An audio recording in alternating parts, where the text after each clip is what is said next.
Welcome in. Chef is having a little bit of technical difficulties. No problem, though, but we are back.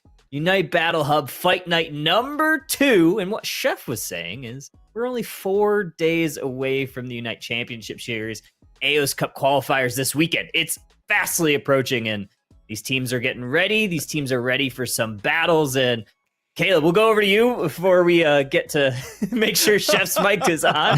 Caleb, how are you doing? This is good to get you on the cast. This is our first time casting together. Yes, definitely. Wasn't able to get a cast in last month, but happy to be here, and no better time to prepare for UCS than to play in this tournament. So looking forward to see what our teams bring. I was saying this before we went live, but I haven't really got a chance to commentate any Psyduck games. So fingers crossed, maybe it'll happen today, but I think the teams that are thinking ahead of the curve might just choose to ban it because it's looking pretty strong in this current patch. Very strong. It's one of the characters I've been having the most fun with. It was 500 plus days, 650 days, I think is what I mathed it out to be between supports. And I'm a support main, so I'm having a blast. It is way overtuned, it seems, because if I have a positive win rate, anybody can. Chef, have you, hopefully your mic's back on and we're all good. How are you feeling about this new character? I think it's terrifying. Hopefully, I mean, production will tell me if my mic is muted again. I know y'all can hear me. Do not know what the problem was. Just reconnected. But I think Psyduck is hilarious. It's one of the funniest looking characters. So at least it's not like, oh, we're just losing Psyduck again. You're like, oh, look at that thing. It's like waddling at me and it's going to annihilate my entire team as a support. But at least it's pretty funny to look at. Yeah, we got to give shout out to Timmy for really designing like just funny characters, funny Pokemon in the game. The early game is the pre-evolved form of some of the others are really great, and just being able to be Psyduck the entire time is fantastic. My new favorite combination of lane partners is Psyduck and Gibble, because they both have just like this crazy waddle, and if you're not careful, they're gonna take you down. Because I think Gibble is also kind of underrepresented here in the North America meta, but we're seeing a lot of play of Gibble, Garchomp in the East right now in the ACL. So I don't know, Caleb, have you taken a peek to see kind of what the meta has been in other regions? Obviously North America is what we're talking about tonight, but you had a chance to kind of watch any of the other leagues that are starting around? Yeah, I had a chance to actually watch some of it in person, actually, at LAIC. So, you know, obviously a lot of different regions were participating in that. So kind of see metas all across the board. But just speaking on top of the Gibble Psyduck lane, that does sound quite strong. Gibble itself is actually very unsuspecting, I'd say. You know, as a first stage Pokemon, you think that, you could just run over it. But I've definitely lost some 1v1 matches with against a Gibble early on, especially during the old 113 days of the laning phase. So, but yeah, I don't know. We'll have to see how the different teams adapt. But I think, especially what year are we now? Like year 3, year 4 in Unite at this point too. But I think the game's grown so much, and I think there's kind of more of a globalized aspect to it where different regions are taking strategies from different areas as well. So we'll see what the NA region has to bring for tonight, but I'm very excited to see it break down. I'd be ashamed of myself if I didn't bring this up and give you a big congratulations, Chef. Obviously gonna get to return on the desk for the official Pokemon Unite Championship Series this weekend. It's gonna be a lot of fun to get you and the other casters on the desk once again. So obviously big congrats to you.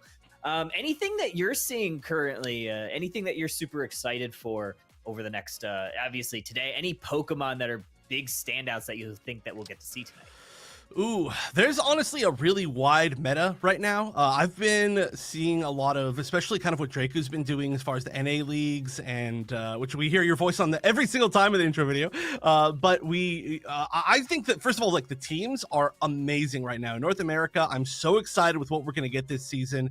It seems like the good teams have gotten even better. They've all really solidified. And then some of the teams that were like right outside of that top 8 spot, they're all vying for it. There's like 20 different teams that we could easily see make top fours, I think, even this season. And it's going to be good, especially considering I think NA may have had one of its weaker seasons last season, which is, I think, not an uncommon take, but definitely a huge bounce back. So teams I'm excited for, and then Pokemon I'm excited for. Also, it's super wide. The Garchomp, I think, is actually going to be something we're going to see a lot. I did not expect that we were going to see quite as much of it, but we tend to see a really kind of bulky, group up, melee focused meta right now from a lot of the stronger teams. And Garchomp is so good at being able to either just like chew through all that bulkiness or pull one of the Pokemon back with Dragon Rush and just be able to solo it out. So I think it's a good pick, actually. I love Garchomp. I think it's a really fun lane too, because it kind of surprises a lot of people because one, it doesn't get picked a ton. So like if you get a little too close to it, those boosted attacks get going, and all of a sudden you're just chunked down to zero, and you're left guessing in the Pokemon. So they're like, what just happened? They're scoring goals on my base now. They're getting stacks. They're getting fed, and little do you know, at level 9, it becomes an absolute terror. But we do have our first two teams here, Jakub and Inertia. Caleb, have you had a chance to see any of these two teams play before? I know Inertia I believe they played a little bit last week here on Fight Night and performed pretty well. Yeah, I have not actually. So I might have seen actually some of their individual players play on separate teams in the past, but this one might be my first cast for these specific teams. So looking forward to see what they bring to the table. I mean, speaking of my last cast too, there was the last time I casted there, we weren't even allowed to use legendaries. So it's a lot has changed too. I'm very excited to see that. My personal favorite is probably Miraidon, just because of that, that range and all they could do in the right positioning as well in these team fights. But as we see here, we got bans for Psyduck, Leafeon, Blissey, and of course Darkrai as well too. Psyduck, Darkrai, definitely two of the stronger picks in this specific patch. And so it looks like we have one game down, but maybe Psyduck will sneak into one of the future games. Psyduck, Darkrai, both very strong. Seems like a lot of teams are putting huge priorities to get them out, especially if you are on that second pick, because you don't want your opponent to get either of them. Chef, how are you feeling about this Hoopa pick? Still strong after all these years. I mean, Hoopa will, I think, kind of always be strong no matter what. The other pick on the other side, though, Miraidon, Umbreon, those are two very common first picks. I think Hoopa is not a super common first pick, but we did see the ban on at least the Blissey. So if they really want to force them to one support option, well, I would say that, but actually we're seeing so many non-healing support teams recently. So maybe that's, I mean, you can't really force people out of healers anymore because you just don't even need to use healers all the time. Yeah, absolutely. And Jakub, it's a little bit of a mashup of teams. You see some players like Etley, Helmet, Ice Cram, Jolteon. A little bit of a throw together squad, a mashup of a couple of teams. One be Brouhaha, another being Pocket Rockets, and then T3. Obviously, you see that moniker there. We have a couple extra picks, so 2 legendary Pokemons, one a former EX in that Miraidon, and then now we have our Shifu popping up into the meta here, Caleb. Obviously, it could go a couple of different ways, but right now it seems it might be that single striker Shifu. Yeah, I think so too. We're gonna have to see how it rounds out here. We got Meowscarada and Mimikyu picked out for Jakub, and we got that final pick rounding out this could be a top laner here, could also be a jungle. Let's see what it's going to be. It could be Zeraora. Recently did get a couple buffs in the last patch, and it is going to be that locked in here for Inertia. So going to be an interesting back and forth fight, I think, there too. I mean, Hoopa has a lot of impact in these team fights, and a lot of times the team fight is really dictated on how well that Hoopa player plays for both sides of the team. All right, just real quick. Yeah. I know you so expertly took the hosting role there. I was supposed to be the host, so I'm the one who's stepping out for this game. So you're working double duty. Gonna have to pay you overtime, Kyle. But thank you for covering for the microphone thing. But I'm gonna let you two take this away for the rest of this game. Thank you, Chef. We'll see you on the flip side. But yeah, I completely agree, and Husky's gonna probably make fun of me for saying that because I really do love this Hoopa play. It's one of those Pokemon, it really enables your team to play with tempo, control the map. So really look for inertia here to try to combat that with trying to break maybe a pad a little bit early. It's not gonna be an easy task to accomplish because Jakub, it's filled with a squad of demons on all individual teams. We'll see how they can mesh together, though. Yeah, definitely. I mean, I think if, especially in these team fights, and especially that late game team fight, if Inertia could kind of maybe bait out that Hoopa Unite a little bit early and then just play around it, back off a little bit, wait for it to be on cooldown, they'll have a huge advantage going to that fight. But a well-timed Hoopa Unite can definitely spell disaster for the side of Inertia. And here we go. We have both teams starting things off here. We have on the purple side, we have Jakub and then Inertia on that right-hand side. It's going to be Meowscarada in the jungle, and then we have, of course, the Cubfu going to start off. Actually, quite a few. We got 4 members on the side of Inertia going to help work on that jungle a bit here, and we see that blue buff is actually going to go to that Rhydon. 4-person jungle strat, not something that we typically see, but you're going to help the Cubfu clear. We'll see which Cubfu it is going to be. We'll see if it's going to be that Rapid Striker Shifu, the Water Bear, or the Single Striker Shifu, the Dark Bear. Bunnelby going to get stolen over on the side of Jakub here, but Zeraora gets chunked down a little bit. Going to have to look for a Citrus Berry. Yeah, it looks like Cubfu is going to be helping on this top side here. Meanwhile, we've got the 3 on the bottom side for Jakub. Really going to push this Miraidon pretty far here. Eevee going to have to respawn here, coming all the way back. But Miraidon is going to start poking away and defending this goal zone bit. 36 points onto the side of Jakub early on. Got a nice charge beam going on from this Miraidon. Going to try to push the team away. Inertia playing with a little bit of momentum here as Eldegoss gets evolved. No points go in for Inertia. It's just all Jakub right now. Enhanced charge beam is going to try to steal this over. Great play here from Umbreon. A lot of XP going over to Inertia, but Jakub is pushing forward on this T1 pad. They might go in for it, but they think twice of it because you got the Eldegoss healing on that Zeraora.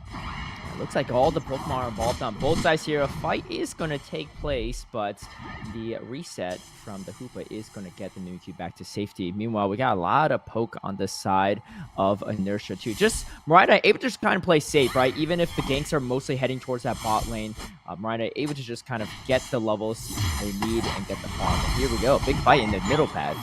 Oh, Umbreon goes down. Snorlax going to try to engage with a heavy slam, but there's no follow-up. However, great KO here. Meowscarada is taking out their speedster counterpart, that Zeraora going back to the Pokemon Center. Double team clone is going to get sussed down. Miraidon going to try to poke into a bush, but there's no one hiding in there in the tall grass. Looks like, you have that mobility of the Koopa. I think they're going to send the Meowscarada up to the top side here. We got 4 members of Jakub putting a lot of pressure here. Zeraora's got to back off here. Might even just give up this goal zone. Let's see if they go for the break, and they are going to go for that early break there, getting some huge advantage and control over this map here. 129 points already on the side of Jakub.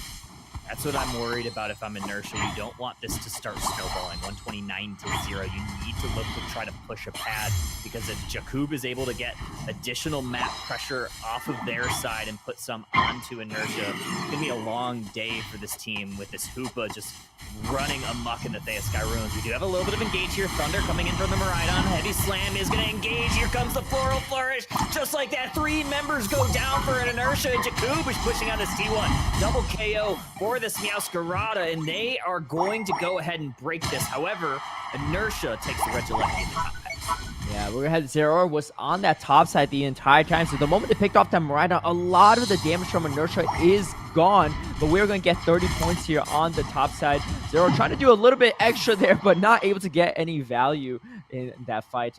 Another KO goes down. Level 10 already on the Meowscarada, but level 10 on the Urshifu as well on the side of Inertia. Looks like Jakub is going to secure their own objective on this bottom side. It's going to be that Regice. Going to give them some HP healing for the next 90 seconds. Nice little break here from Inertia. Not a huge overcap, but it does get that goal broken. Try to limit the impact that Hoopa provides with the map pressure, with the map movement. Have a lot of farm for both of these teams, but like you said, level 10 on both of their carries at Urshi and the Meowscarada. Yeah, we can see now 11 on the Meowscarada, as we, of course, to be expected, as you see, Jakub definitely winning this early game here, up over just 70 points, as they are trying to take control over this middle area as well, while the next objectives are starting to spawn. Snorlax just lurking in the bushes here. Hoopa as well, to a lot of aggressive positioning on both sides. Looks like there's not much farm on the map, so both teams are just going to take this middle position. Kind of a little stalemate, but here we go. Initiation is going to go onto this Umbreon. Umbra gets sussed out, gets blocked from Snorlax, but able to make it back onto safety in their own jungle. Hoop is going to send a little bit of reset.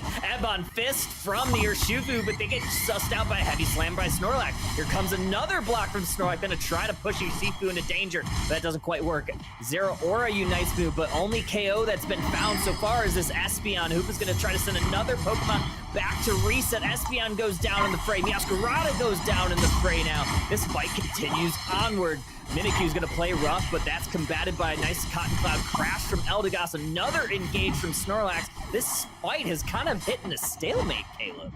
Yeah, it's been going on for quite a while. I mean, a big shout out to that Snorlax, who's doing so much disruption for that fight. Finally does go down, though. The Hoopa Unbound is going to come up, getting back the teammates here. Snorlax is back as well, but Hoopa looks like it's about to go down. No, just survives. No, the Miraidon is going to take it out. The positioning is pretty strong so far for Jakub. However, they are down for this fight. Basement Reggie has spawned. Jakub has positioning. Mimikyu and Meowscarada are going to make quick work of this along with this Espeon. No contest here from Inertia. And with 4 minutes left in this match, they're going to have to make some moves happening. They're down in score. They're a little bit ahead in levels, though. This Urshifu level 12. And they have a couple of level 11s there. Yeah, it's not actually the worst place for Inertia to be in here. They're not too. They do have similar in levels actually at this point in time, and they're not that far behind on points.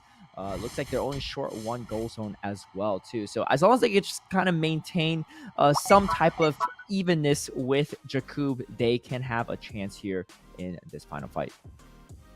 We have a little bit of I believe it's a little bit of a replay here. Oh, there we go. We're back into it. Here comes a block from Snorlax to push everybody on back. Here comes the...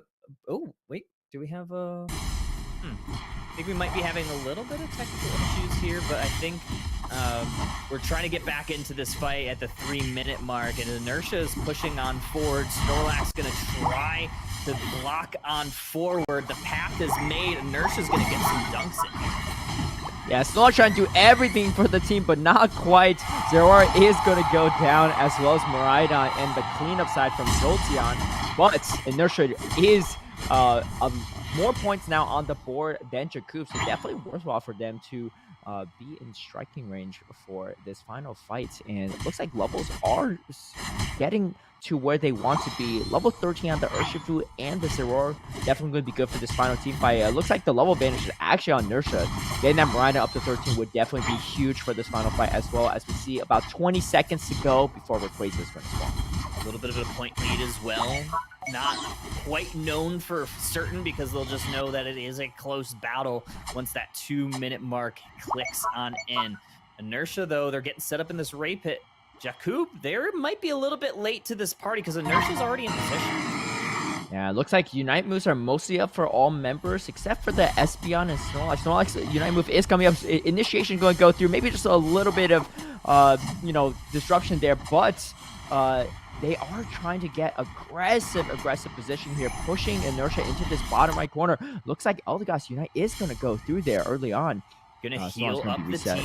Yeah, gonna heal up the team as much as they can. Here comes the Floral Flourish from Meowscarada. However, they're gonna be going down. Koopa's gonna try to reset the team, and they're able to do exactly that. 2 members for Inertia go down. Here comes the Unite move from Espeon, and just like that, Inertia has fallen like flies.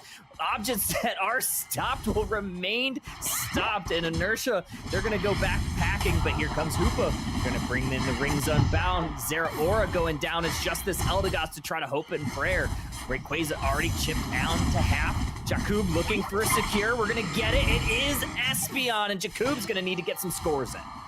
Huge team fight from Jakub here, and now they are booking it to these gold zones. Looks like about 72 is going to go in on the top side, and they're trying to get this 100 down over here. Snorlax trying to Unite move is going to disrupt the Umbria, and Miraidon getting their points to 448, make that 548 to 199. You need a massive siege here from Inertia. Can they do it in 30 seconds? I don't know. It's looking pretty tough. Snorlax is still here causing a ruckus, and we got Hoopa full health, and Meowscarada still scoring points here on their center goal zone.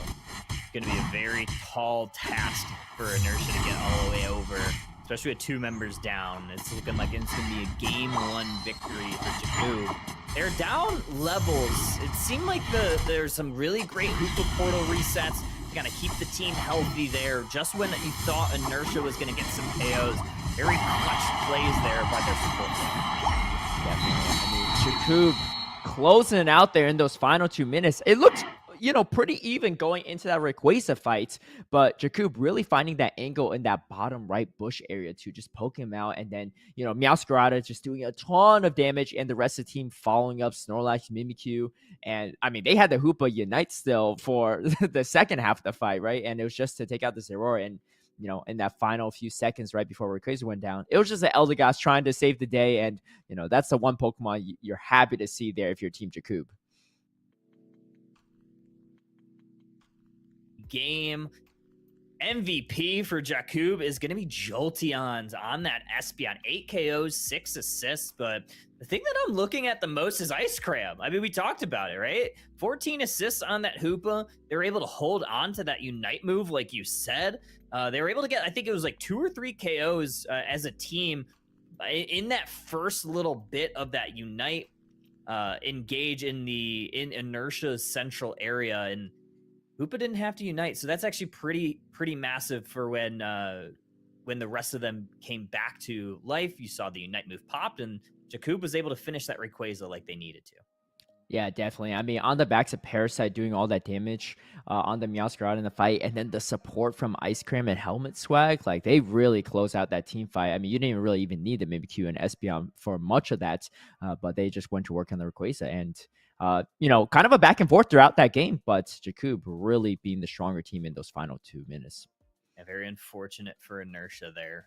You thought that for a second, you had those 2 level 13s at Rayquaza, and then Miraidon was like just on the cusp of it, that they might have had a slight advantage, but Meowscarada made a really strong play. They did a ton of damage with their Unite move. They didn't get, I think they only got 1 KO with it, but the damage was mostly done because the Eldegoss Unite move had already been popped. There's no one to heal up the rest of Inertia, and that's kind of the trap that you fall into if you're playing something like Eldegoss, because it doesn't quite have as much healing as something like a Clef or a Blissey.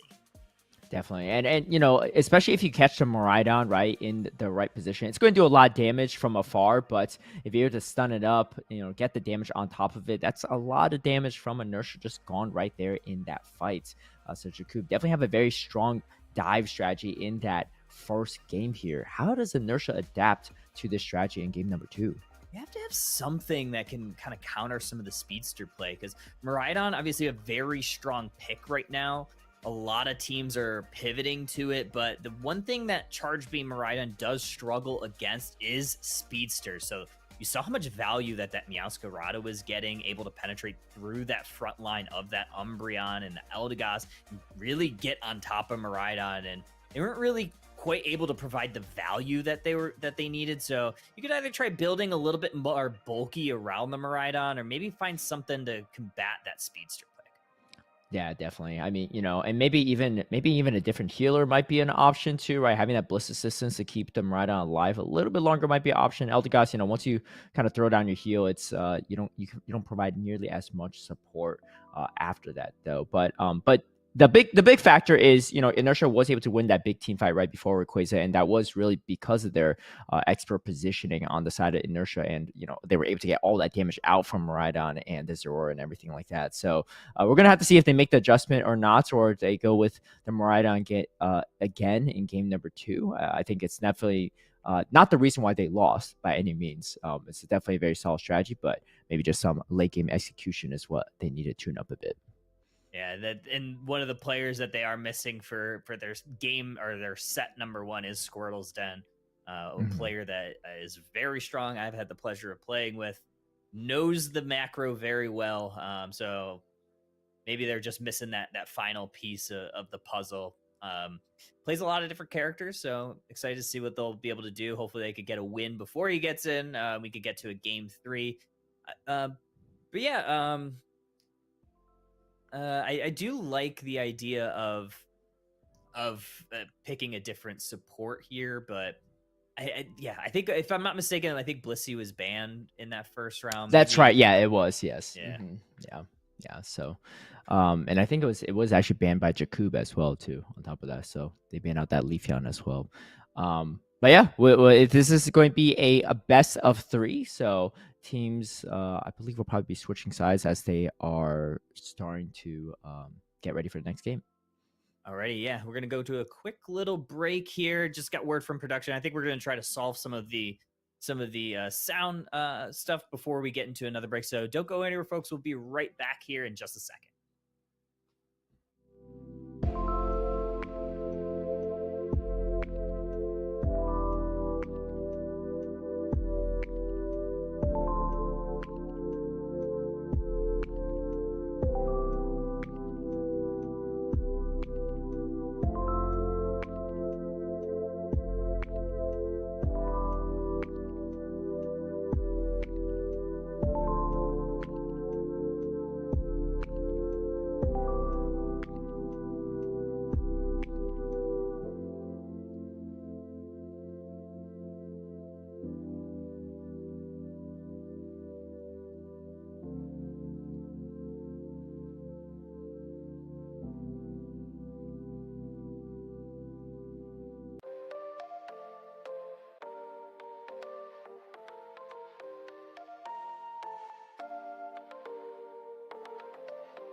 We got Inertia on the left side and Jakub on the right side. I'm Caleb. I'm joined by Kyle, and we have Jakub up a game against Inertia in this best of 3. Immediately off the clip, Inertia that wants no part of the Hoopa that Jakub was bringing to the table in game number 1. I thought it provided a lot of value, not just in the early game, but also in that mid and late game. It seemed like Inertia just didn't have an answer for it. Yeah, definitely. And we get the Hoopa ban this time around from Inertia side. They're going to ban the Mimikyu as well, too. So 2 respect bans right there. I didn't think Mimikyu was as big of a problem from the side of Jakub, but maybe a little bit tougher to play around. We get the Darkrai and Psyduck bans on the side of Jakub. So now those are going to be played. But we get first pick Leafeon, was banned last time around from Jakub. So we get a flex that in this game here. Looks like we're going to get another evolution on the side of Jakub here, the Miraidon and the Umbreon. So they're gonna show how it's done on their side of things. I love the Umbreon pick, especially if you're going to have a Leafeon. You have a lot of ability to either pick that mean look if you want that true lockdown of a speedster target, or you could go that more defender, bulky build of that foul play to kind of push the opposing side around. However, Inertia's going to allow, or they're going to get that Blissey pick that we really wanted to see in game number 1, but it was banned out, and they're teaming that up with this Slowbro. Yeah, definitely. More on the support side, but even Blissey feels like a defender at times. It's just hard to go down. So much healing, and then we got the Slowbro as well too. A lot of disruption there. Looks like it looks like Jakub thought about going back with the Snorlax, but opted to go for the Eldegoss and the Blaziken instead. And now we got the Zacian here on the side of Inertia. Looks like they're going to go for maybe a little bit more range as well. Going to lock in this Espeon, probably is going to be their last pick too. So running it back with the Espeon. And we got one final pick for the side of Jakub. What are they going to go for here? I mean, there's a couple of options. Zeraora, again, can be picked up, and it is. So Jakub kind of taking a page out of their opponent's book here, picking up that Miraidon, Umbreon. Yeah, I think they picked up 4 of the same Pokemon on that Inertia brand last game. So kind of interesting how they're going to do that. Yeah. Yeah, very, very interesting. Zeraora, not something that we see a ton of play. Personally, I think it's one of the more underrated speedsters right now. It still has a high damage output. It recently saw some buffs to the Wild Charge of Spark Wild Charge moveset. Got a second cooldown. Not a crazy impact that will have, but the Discharge build also saw a little bit of a buff, additional shielding. I believe it was like 15% a boost in your shielding when you fire that Discharge and you hit an opponent. So very, very interested to see this Pokemon get a little bit of play here. Yeah, you're going to have to see how the different teams are going to play around that. But I'm very excited to see how this is going to go. No Hoopa this time around, so macro's going to have to be a little bit more on points or just rotations in general, because you don't get that, quick hyperspace hole, back and forth with the Hoopa there. But no advantage on the side of Inertia there too. No Hoopa on their side. So going to be interested to see how Jacob prioritizes these different objectives. And what we see the Miraidon come online pretty quick. That'll be a big factor here in these team fights. Knowing what I know about Inertia is the Hoopa ban is very much because they want to put a little bit of pressure on the opposing side. Those tier 2 paths, once that first tier is able to get fallen and taken, they like to put pressure on the off lanes. If there's an objective spawning, they try to go and get some pressure on the off lane. It's a common practice that I do see this team run, so look to see them do that. However, we have this early gank incoming from this Leafeon going towards the top. And we get 2 different evolutions on the bottom side. Espeon's going to evolve up pretty quick here. Helmet Swag going to try to evolve as well on the Umbreon. Not quite there yet. Meanwhile, we got the red buff on the Gossifleur. Definitely one of the more annoying early game Pokemon to have red buff on, because just doing all that poke damage to help that top laner have easier time securing the levels. And a big steal actually from the Slowpoke as well. Going to get that Slowbro evolution here. Things are looking pretty good for Inertia in this early game. Love to see that steal there from Anbu and that bot path. We have 3 members, make it 4 for Inertia, looking to push these 850 birds. They're going to go on in. Zeraora is sussed out. Zacian going in with the Sacred Sword. They're going to get a KO on the Glossifleur, sending Zeraora running. Feels more like sprinting back to their jungle, as Inertia gets a lot of value in this top lane. Yeah, I think maybe taking Jakub by surprise. There are 4 members early on in this first set of bird spawn. We actually saw Parasite go actually past the rest of their team there too. So not able to back up the team very easily, but also might be a hard fight anyway. Maybe it was better to not take that fight, because Inertia, which just had the manpower there for that early fight here. And now we see Torchic kind of called out here. Can Torchic make it out alive? And it's going to be slashed down from the Zacian. Level 6 already on the Zacian. Pretty scary stuff here. Helmet Swag just trying to level up themselves to help out this team fight a little bit. But all the middle birds going over to the side of Inertia, and they're roaming as a 5 squad here. Yeah, they are pushing forward. They're pushing this goal zone, and this is exactly what you want if you're Inertia. Keep that momentum going. Get some goal zones broken. The first one is going down. It's a 17-point overcap, and they're going to now start to migrate across the map, try to hold their other goal zones and get value elsewhere. This is going to allow Zacian to really get and stay solo top and get a lot of levels before rejoining some fights. Meanwhile, we see the Combuskin doing what they can to farm up, trying to get Blaziken up online as soon as possible before these objectives. Bottom birds are spawning here, and now number side is going to be on the side of Jakub, though. Inertia definitely wants to be careful here as they don't really have the damage to contest this. Looks like they are actually going to force that Regieleki on the top side. I like that play a lot too, right? Because first goal zone already down, so it's going to put a lot of pressure on Jakub here.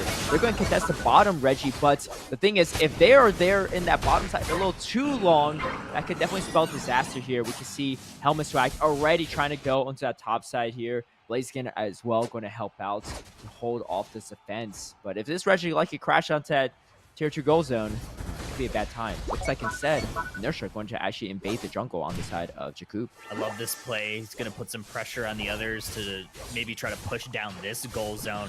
They have to be careful, though. Zeraora does have their Unite move. Regieleki's going to get KO'd pretty quickly. Here comes an Emerald 2-step from Inertia. A charge beam to combat that. We have Zeraora firing off their Unite move, and Zacian goes down. Zeraora's looking pretty good. Looking for a pull. Doesn't get it. Nice little foul play there from Umbreon. Doesn't get the full follow-up from the rest of Jakub, but great defensive stand. Not only that, but this Blaziken's getting value, getting some stacks in the top lane.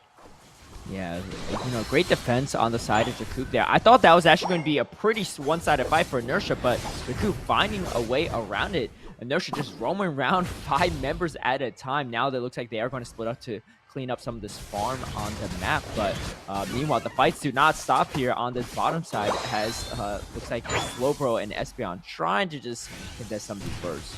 Right, I'm going to use that enhanced charge beam onto the pad, try to get a little bit of their damage up. Get some of the HP bars low on Inertia before engaging, but a little bit of a stalemate, no real objectives, so both teams going to just really look to get their levels up, get their Unite moves back online, because there's still another 20 seconds or so until the next sets of objectives are hitting the map. Yeah, look like a little Egg Bomb just going to poke out the Pokemon in the bottom bush here. Inertia is a little overextended, or Jakub actually, and Inertia is going to follow up on a huge fight. Take out the Umbreon and the Rhydon. Pretty fast. Double KO for Leafeon. Plasma Gale from Zeraora does not find the KO that they're looking for, and Inertia has pushed out Jakub back to their pad, but here comes Blaziken. Here comes Eldegoss, going to give them a little bit of a shield. Going to look for an overheat secure. They're going to try to fire punch on him, but it's Leafeon taking that. The Meteors from Rhydon almost took it as Leafeon goes down in the fray. Slowbro next on the chopping block because this Rhydon is now pushing forward. Yeah, I mean, they might have gotten the objective, but things are not looking so good for Inertia afterward, and we're going to get a lot of points here on the side of Jakub. Meanwhile, another Regieleki is pushing down onto his top side for Jakub, but looks like Inertia is going to pull back here, content on the damage he did, and going to just farm up again for as we approach that 4-minute mark here too. Level's looking pretty even for the most part. Maybe a slight level advantage on the side of Jakub actually, but level 12 on that Leafeon. Meanwhile, we have that level 12 on that Zeraora on the side of Jakub. Blaziken taking into that level 12 as well too. Adelaide just, you know, pretty much able to free farm for a lot of this game, as we see a lot of the macro from Inertia does require most of the members. So Adelaide just doing what they can to keep them ahead on points and levels. Jakub's going to force out an eject button. And this is what I was talking about in the pregame. Look at that off-laning pressure. Get about 80 points in that tier 2 pad. However, Inertia's going to Jakub's going to combat that with a nice 50-point cap. there from the Blaziken, and that tier 2 pad, Caleb, that's gone. There's nothing up there, and there's going to be a third Regieleki that Inertia might have to put pressure on the enemy home pad. Yeah, definitely. I mean, big advantage for Inertia in terms of scoring purposes too. Much easier to score on that bottom tier 1 go zone later. And, Jakub definitely has to kind of rotate a little bit further away from their center goal zone to defend it. Meanwhile, both tier 2 goal zones are up for Inertia. Only a 2-point differential there. So this really could still be anyone's games as we see the final objectives come up. And now this is going to be a really tough position for Jakub to be in. They are rotating to this bottom side for this Registeel, but Inertia pretty content on going for this final Regieleki, because if they stall this long enough, that could be a Regieleki heading to their home goal zone while the Rayquaza is spawning. And that's just kind of a lose-lose situation for them. Let's see if Inertia is going to hold on to this Regieleki or not. Oh, I like this play from Jakub, though. They're saying, you know what? We know you're going for the Regieleki. We're going to score points in your goal zone instead and see what you're going to do about that. Looks like Regieleki is going to slowly make its way towards that middle goal zone. This is going to be interesting. Jakub, they have to kind of defend the Regieleki, right? They can't just completely give it up, but it looks like they are going to do it and, go for the fight instead. Maybe hope that Inertia is going to go for the cap here, and it looks like Umbreon going to get chunked out a little bit here. Oh, here comes the fight. Here comes all the Unite moves coming from both squads. Zacian goes down. Leafeon goes down. Zero Auras also go down. They didn't even get their Unite move off. Blissey has utilized their Unite move, and they are down. It goes on. We went on to Slowbro, and just like that, Jakub, they called Inertia's bait of that Regieleki, and it's just this Slowbro. Jakub has almost everybody standing. They're going to be able to farm down this Rayquaza. Slowbro's going to try to walk on in, but I don't think they have their eject. They cannot get it. Jakub going to take this set 2-0. And a huge Rayquaza fight yet again for Team Jakub. I mean, that looked even more convincing than the last one. I love the plays, right? In the last, 3 minutes of that game, right? Inertia. Top goal zone's gone for the side of Team Jakub, but Jakub responded and said, you know what? We're going to score our points on your bottom goal zone, though, instead. And if you want to score on our middle goal zone, we're just going to take Regieleki, Rayquaza, and score even more points, right? So I love that decision from Jakub. They're caught in a tough position, but able to put the pressure on and force the fight. And here you see that big damage from the Miraidon on Jolteons as well. 61k damage. But, just a great team effort over on the side of Jakub. And, Inertia, maybe just a little bit out macroed in those final minutes.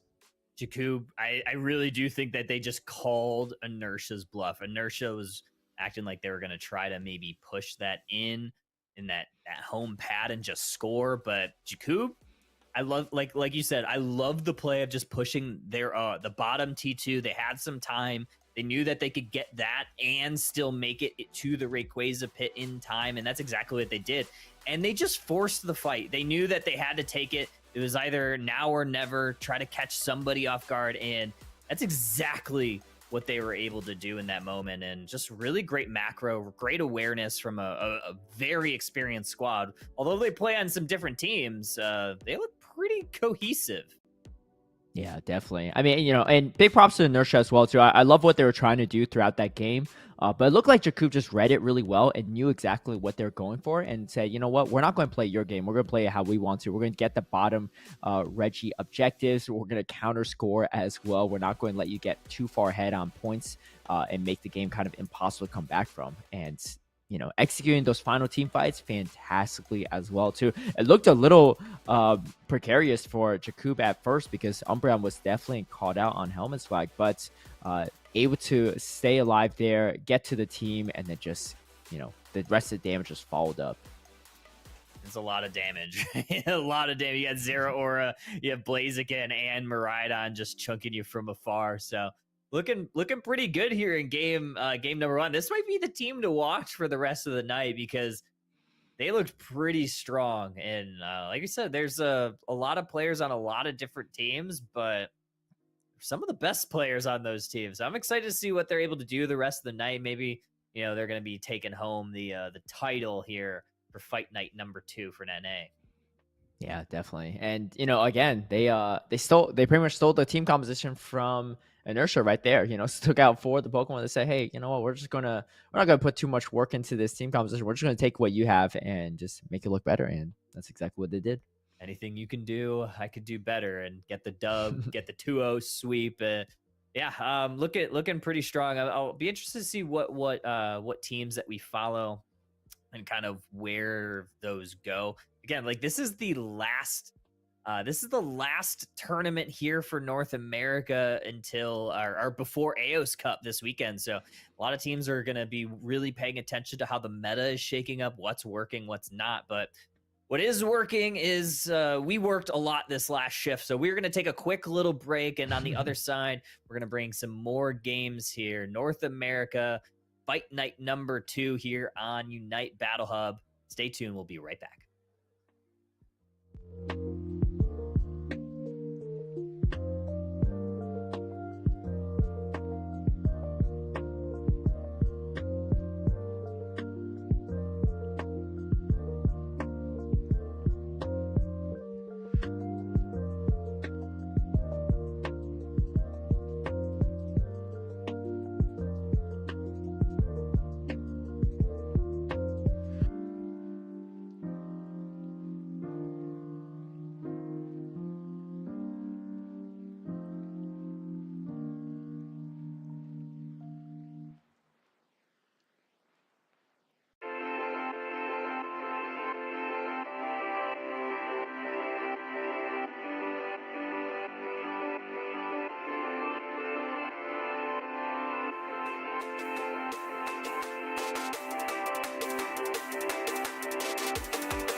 Rule about Fight Club is that we don't talk about Fight Club. Well, it's good news. This is not Fight Club. This is Fight Nights, brought to you by Unite Battle Hub, and we talk about it all the time.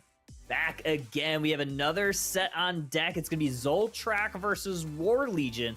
2 teams that I'm quite familiar with. Got to see them a lot in the Articuno League. Chef, what do you know about these 2 teams, and how did you like the last set?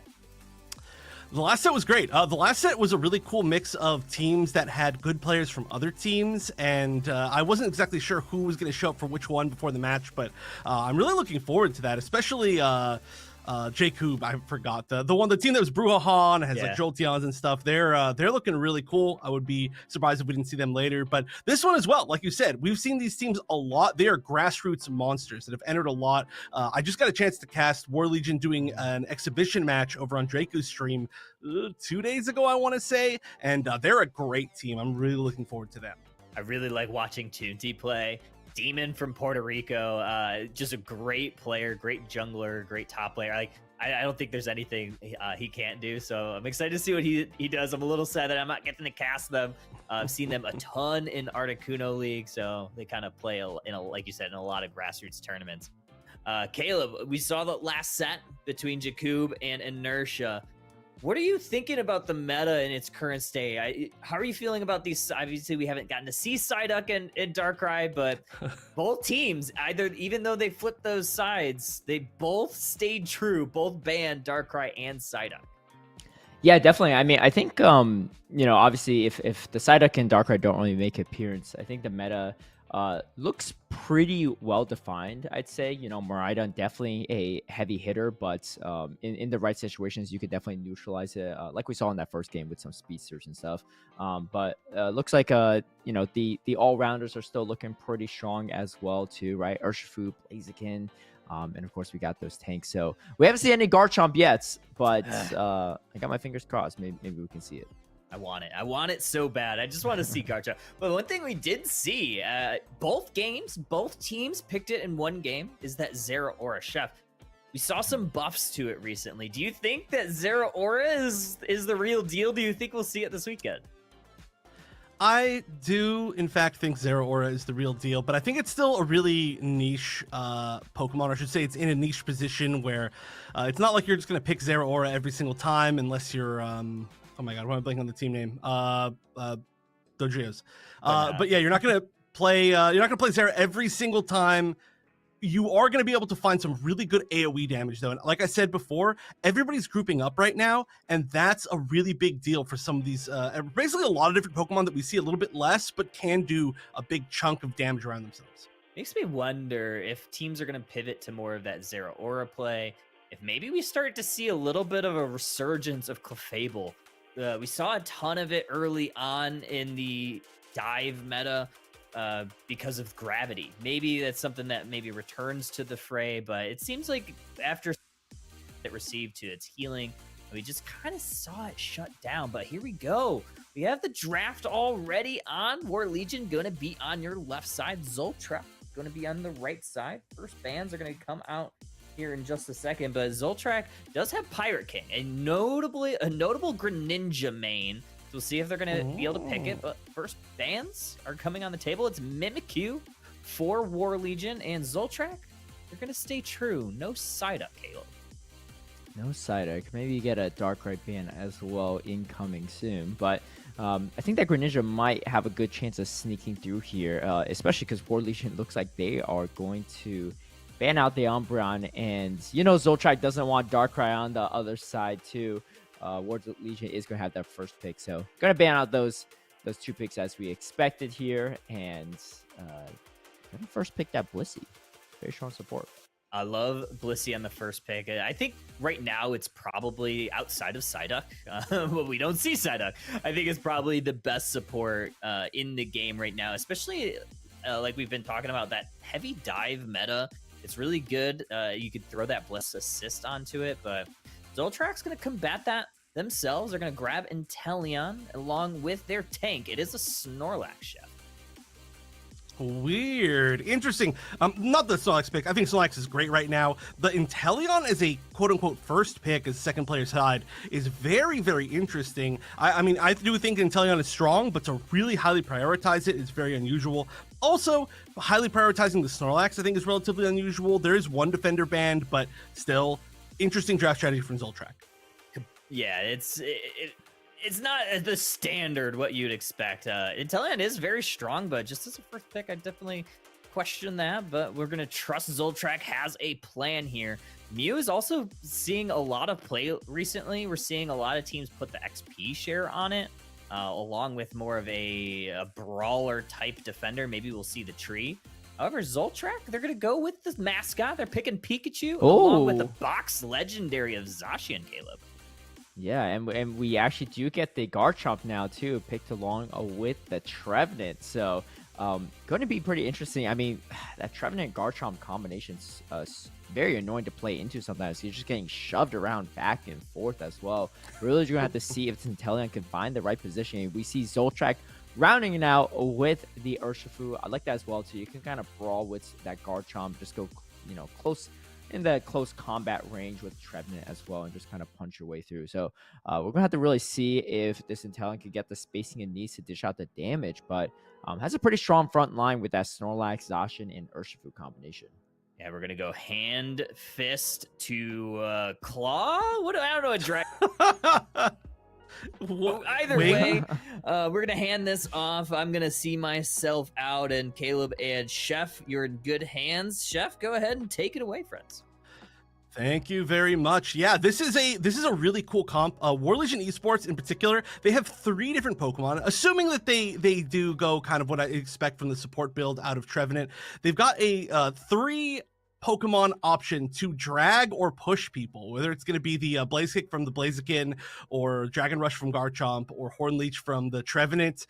There's just going to be a whole lot of like moving around where people are, and I do kind of wonder if part of that strategy was like them hoping that the enemy team would choose Hoopa eventually, which obviously they said that didn't happen, but that could have been a cool strategy. Regardless, they're going to be able to kind of just like throw people wherever they want and be very, very annoying while doing a ton of damage. Definitely. I mean, this could be a pretty tough game just for Zacian to play in general, or maybe not even tough, just a very annoying game. But Yeah. we're going to have to see how that goes as we see Mew and Phantom going into that bottom side. It's going to be Gibble in the jungle on the side of War Legion, and we got that Kubfu starting on the side of Zoltrak. And, of course, we have the Zacian on top side. We have the Sobble Snorlax combination on that bottom side. Well, while we've been seeing a lot more Garchomp recently, well, which is still not a huge amount, the being in the center area is pretty rare. People do really like how strong the little Gibble can be in path. It is quite a bit of a threat, I would say, more recently. And so seeing it really prioritize getting to that level 5, it feels like they really want to make sure that this Garchomp 100% carries. And I mean, they don't have like a true Pokemon that really needed the center. We could have seen Blaziken go there, we could have seen Garchomp go there, so some good flexibility options, keeps the other team on their toes, and we'll see how it works. Is already we've got a level 5 Gabite, I forgot it for a second, in the top path. Yeah, definitely. I forget those second tier evolutions Me quite too. often All of as them. well. Maybe looking for that Dragon Rush combo, just dragging the burst over to their side to get a lot of experience here. We see it happen, but expecting it, and here comes the Zacian diving in here. Gabite actually going down to Sobble, and is going to evolve as well here too. So 4 members on side of Zoltrak already, putting a lot of pressure on War Legion, but War Legion hanging on as well too. Very low HP bars, and actually Pikachu is going to go down to the Torchic. Combustion is coming up online a bit, but Zacian's still here to try and defend.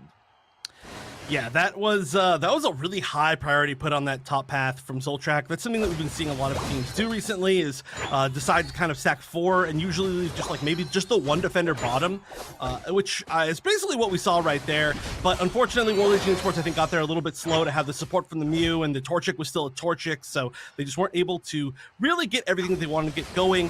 Now though, they do have a chance to fight for this 8-minute spawn. Right now the Trevenant is just alone getting bullied, not even able to fight. Oh my goodness, that was actually a great eject button out. Help from the Mew to make sure that that Trevenant was still going to stay alive. And I don't know if you want to try this flank.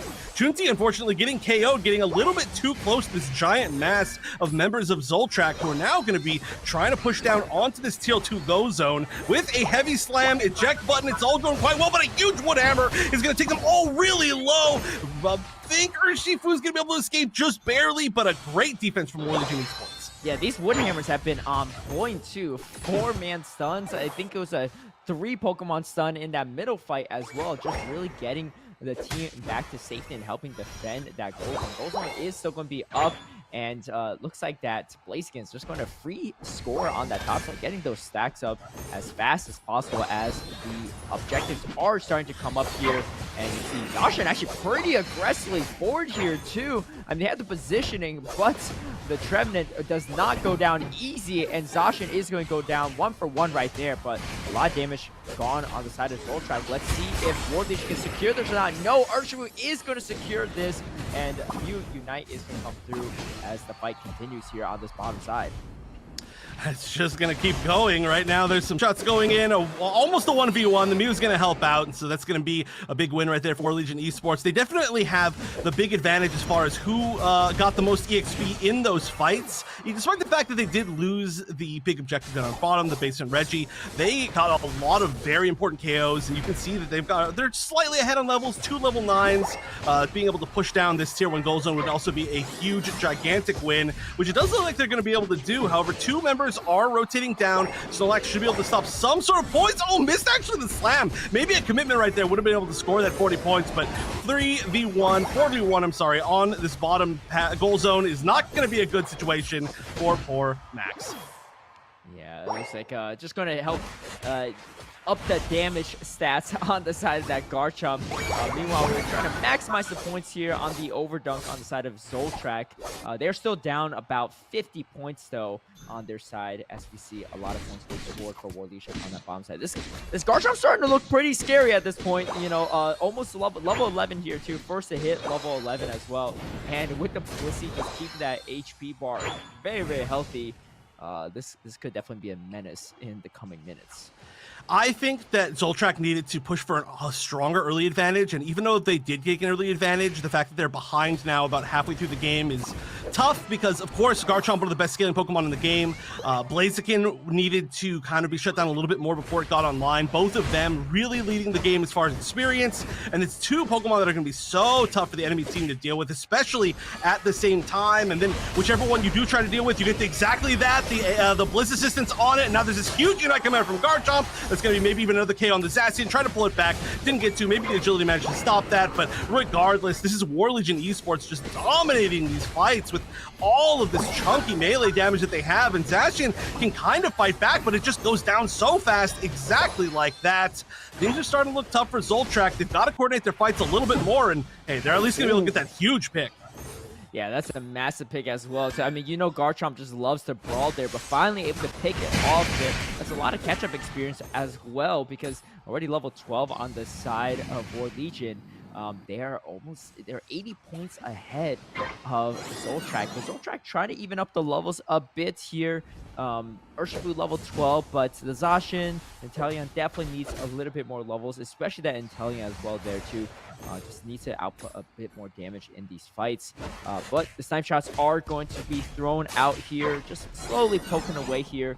Meanwhile, we got the Reggie Alecki just taken down by the Blaziken solo here too, putting a lot of pressure on the map.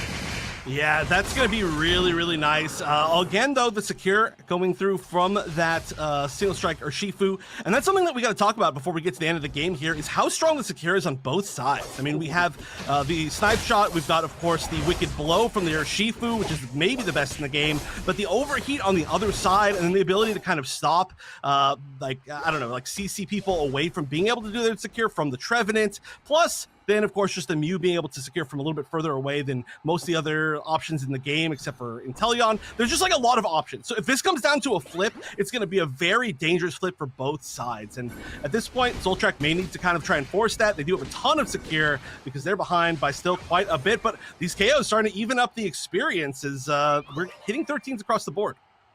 Yeah, I feel like, you know, there's just a lot of health on the side of War Legion. Even though some of these snipe shots are landing, it's just not enough to chunk out yet. So we're going to have to see in this, you know, as we're heading to that final fight soon, if we can get the damage needed. Here, a huge, oh my gosh, a huge defense from this Blaziken as well, stopping both 50 points from being scored. Almost actually taking out the Zacian 1v2 there. This Blaziken is actually nutty with it, and Zacian does go down.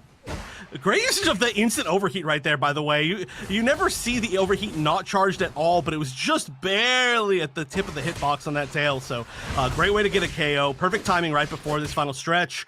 And 14 on the Garchomp is exactly where you want it to be. This Garchomp has really popped off. Chunti just needs to be in the right position to basically just eat a Blizz Assistance and then use its own Unite, and things should go relatively well. but Zoltrak, they have to be wary. They have to basically split up in this last fight, or they are all getting melted down all at once. And oh my goodness, a huge initiation, huge Phantom Forest. They're all at half-life. The Unite coming in from the guard shop. That's 2 members down already for Zoltrak. They're just trying to chase down the last ones available. Urshifu's certainly going down in just a moment. Not going to be able to survive that. Rayquaza getting extremely low. Pikachu and the Snorlax are still left alive. Rayquaza gets stolen by Pikachu. Of all things, only 2 members up, but it looks like they may have a chance to get in these points. This should be enough if they do manage to get the score, and they do. A lead now for Zoltrak. 82 points, a hero play from AJ Dragon right there. I mean, that's not an easy steal at all. You got War Legion, their entire team comp just right in your face. You're just a lonely little Pikachu trying to make it out and secure, and that steal might have kept them in the game, might have even won them the game here too. We see Zoltrak just on the defense at this point, right? They know that they have enough points here to stay in this game. War Legion trying to make one final siege in this minute. Still a lot of time left though in this game. There was. I mean, they burned down that Rayquaza so fast, but oh, Chunti taking a chunk of damage. That KO is huge. They're going to be gone for almost the rest of this game, and they really needed their strongest carry to be able to push down one of these goal zones. 2 defending top, 2 defending bottom. A Hoopa here would have been amazing, but they do not have that level of mobility. You see the Pikachu starting to rotate bottom. They realize bottom probably the target. They are going to be backcapping with the Snorlax as well, but the push in is happening. You're not being popped from Inteleon. Inteleon getting dove, though, by the tree. However, a big KO. 2 more members of War Legion down. It doesn't look like there's any chance for them to get points in. 50 apiece. They basically have to get a full team wipe, and they're not even going to be up for it. Zoltrak with the perfect steal. AJ Dragon on the support Pikachu, winning the game with the steal and the back cap, barely making it there. What a play.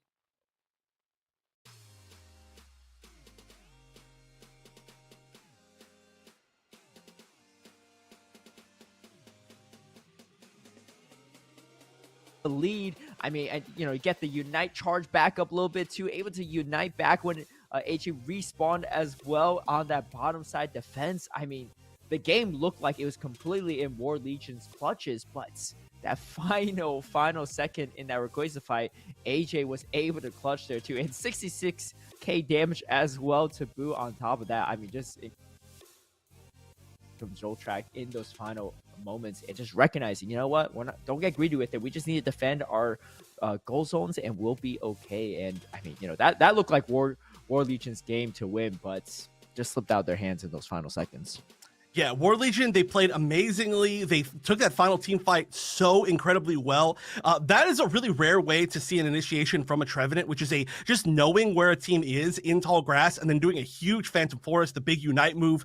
Of course, the more people that you hit with that Unite move, the more shield you get, the more damage you get. It really scales up based on the number of people you hit. So hitting 4 right there, diving in, they just completely wiped out the other team, obviously, except for the all-important Pikachu and Snorlax. And it just came down to a few miscommunications, right? They did not communicate as far as the secure on the Rayquaza. They had the option, they had the overheat potentially, but they just didn't use it at the correct timing. And then everybody chased down that Pikachu, which was obviously very close to being able to be stopped from scoring, but committing to that rather than committing to going and trying to back cap in return while some of the other team was down meant that they weren't able to get those few points they needed to steal that lead back. And again, it might not have been like the obviously wrong choice, but it's just unfortunately a choice, I think, that led to a victory in what looked like a pretty lost game. Yeah, definitely. I mean, you know, I could definitely see the logic behind it on the side of War Legion, right? They're trying to zone off the Pikachu, but Rayquaza was just too low to zone at that point, right? I think more of their damage needs to be focused on the Rayquaza instead. And here we see that early game pressure that Zoltrak had on that top goal zone. But, I mean, from pretty much the mid to late game, it looked like it was just War Legion's control over the entire map, right? Once that Garchomp came online, and then, you know, that huge Trevenant Unite, and I mean, that's War Legion's comp, right? They just dive you in, and I mean, I've never seen an Urshifu running for their lives so much in a team fight, but that's pretty much what you had to do. And you know, see the Trevenant just buying so much space for the team as well. I mean, just Zasha and Urshifu just having a terrible time this game. Even the Inteleon just not really able to find the space and do what it can. Oh my gosh, and look at that Trevenant ultimate as well. Garchomp swooping in.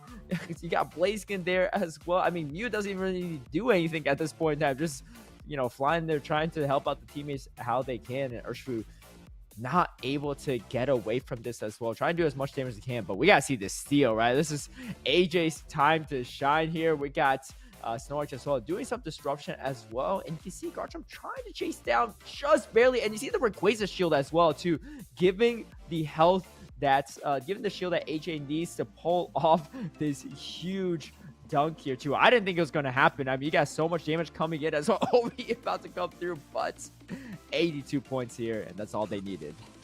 Yeah, that's huge. And you can see in the fight right there, just a couple of interesting moments as far as like, again, those decisions that I said. One was that we saw a chase. I mean, okay, there were a few different things that could have changed. The overheat was used very early, and I think the overheat was used assuming that we were still going to see the Garchomp be burning down Rayquaza so that it took damage faster. But they realized that they weren't going to be able to get the final hit with that overheat in time, so they actually just canceled it. But if they had just waited a little bit longer to start that overheat and said, oh, are we chasing the Pikachu or are we going to be burning down Rayquaza? Or if they had instead just kind of committed to it and everybody burned it, either way, I think they win that game. And it just all comes down to team comms, which can be, of course, extremely chaotic in any sort of situation like that. But regardless, I think that as long as they don't let it go to their heads, War Legion is going to be in a great spot because their comp looked perfect. Their gameplay was extremely good. Seeing that huge Trevenant Unite to get the initiation and the coordination of jumping in on that was incredible. It's just sometimes it's one mistake in Pokemon Unite that manages to lose you a game. Definitely. I mean, to pick off the Inteleon that quickly in the fight, right, really swung things in their direction. Their melee just didn't have enough damage, right, to close it out. But, you know, speaking of, you know, team comps might be messy. I wanted to hear what the team comps sound like on the side of Zoltrak, right? Because when that Pikachu stole that Rayquaza, I'm sure they were all popping off there too. But I think we have our next draft ready. So let's head over to that side of things and we'll see how the teams make the adjustment here too. I mean, if you're War Legion, what do you do, right? I think you picked a pretty solid team, right? It's just the execution that needs to change, but I don't know if you really need to change the strategy too much. Yeah, honestly, I think, like I said, the strategy was great. It's a comp that punishes people for sticking together a lot, which is exactly how that final fight worked out. And it's really good at just kind of fighting the current meta where just people tend to stick together a whole lot, which, again, I think they're fine. They just had one comms miscommunication, something's all it takes. On the other side, though, I think that they had some really similar ideas as far as being able to punish a lot of kind of clumped up fighting. However, they were, I think, significantly weaker as far as the initiation. Unfortunately, the Snorlax kind of has to like find one good opportunity to get that jump in, and if it doesn't work out, it's a huge commitment. And then also, I think that Inteleon, while I do think it's a really strong Pokemon and it gave him range to be able to kind of challenge in the poke game, it didn't kind of win in those team fight situations as much as maybe it could have, especially with how bulky there were like 80%, I think, on the other side of the map. So they weren't able to kind of like find that one squishy and just like be like blink blink and you're KO'd. It was like, okay, well, I'm hitting Garchomp like 4 times in the middle of this fight and then somebody dives me and I get KO'd. So I don't know if the Inteleon worked out. Maybe it did more than it kind of like visibly worked out, but I'm just trying to think of things that they can change because they were struggling for I think about 70% of that map.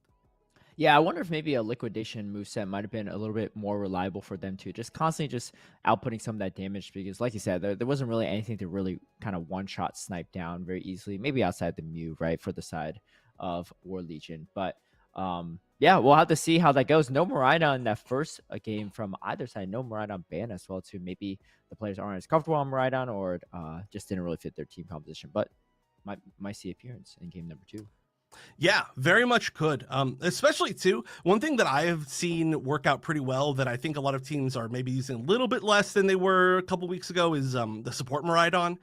There's so many good Pokemon right now to throw an EXP share on. There are that are not quote unquote supports, right? Like the Mew we're seeing it on, we've been seeing it on the Pikachu, obviously doing an amazing job in that last game, getting like almost 70,000 damage, stealing Ray, winning the game, all while being a support, quote unquote.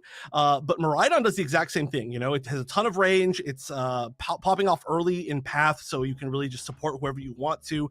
And then later on, it just uses its extra damage from far away to still be useful in team fights. But I don't know if we're going to see that. We could also see the Electricity from Miraidon if Miraidon ends up coming in, or we could not see it at all if it ends up getting banned. But it looks like it's going to be Mimikyu that's the first ban. Yeah, Yeah, definitely Mimikyu, and it looks like another Psyduck ban on the side of Zoltrak this time. Definitely want to. I mean, pretty much they want to ban it out, right? Because if they don't ban out both Psyduck and Darkrai, it's pretty much guaranteed that War Legion is going to pick up one of them too. So I think we're going to see the classic Psyduck and Darkrai ban yet again. Mimikyu and Umbreon ban on the side of War Legion, and we're going to see what they're going to pick up here too. I mean, I think the Trevenant would be a great pick as well. Cygnus played it fantastic last game, and honestly, looking back on that first game, Marina actually would have been really good for Zoltrak as well too, right? Because you have all this like melee engage, grouped up as well. A big Miraidon Unite move can definitely change the tide of things, and they just don't really want to stay in that as well. So we're going to see how that goes. But I mean, War Legion played fantastic, drafted fantastically, knowing that Intellion is going to be their attacker, so was comfortable in playing their composition. But this time around, going to pick that defender and support first instead on the side of Zoltrak. Going to be a Snorlax and a Hoopa, two very strong early picks for sure. Yeah, the Hoopa certainly will be able to help with a lot of just like traversal, which is something that obviously came into play a lot last game. Would have helped on defense. They didn't end up needing it. Could have helped on offense. They didn't end up not needing it. But still, there were a lot of situations you could see it in. On the other side, this is the first Leafeon that we're going to see in the set. And it's just going to continue, I think, with, again, these really strong melee Pokemon that do a lot of AoE damage to the entire other team. And I would not be surprised if we did end up seeing something kind of like big and bulky alongside them that also does AoE damage. Ooh, the Venusaur, though, could be Beamosaur, could be Petal Drain build. I think we're probably going to see Beam to kind of match that range that they had last game, though. Yeah, definitely. They do have that flexibility as well, but we don't see, the same amount of melee engage on the side of War Legion yet. Definitely not if they pick up this Miraidon too, so the Beam might definitely be the play here. And yeah, we're gonna have to see how that goes. But Lucario being picked up as well from Zoltrak, and it is going to be Miraidon Trevenant to close it out here too.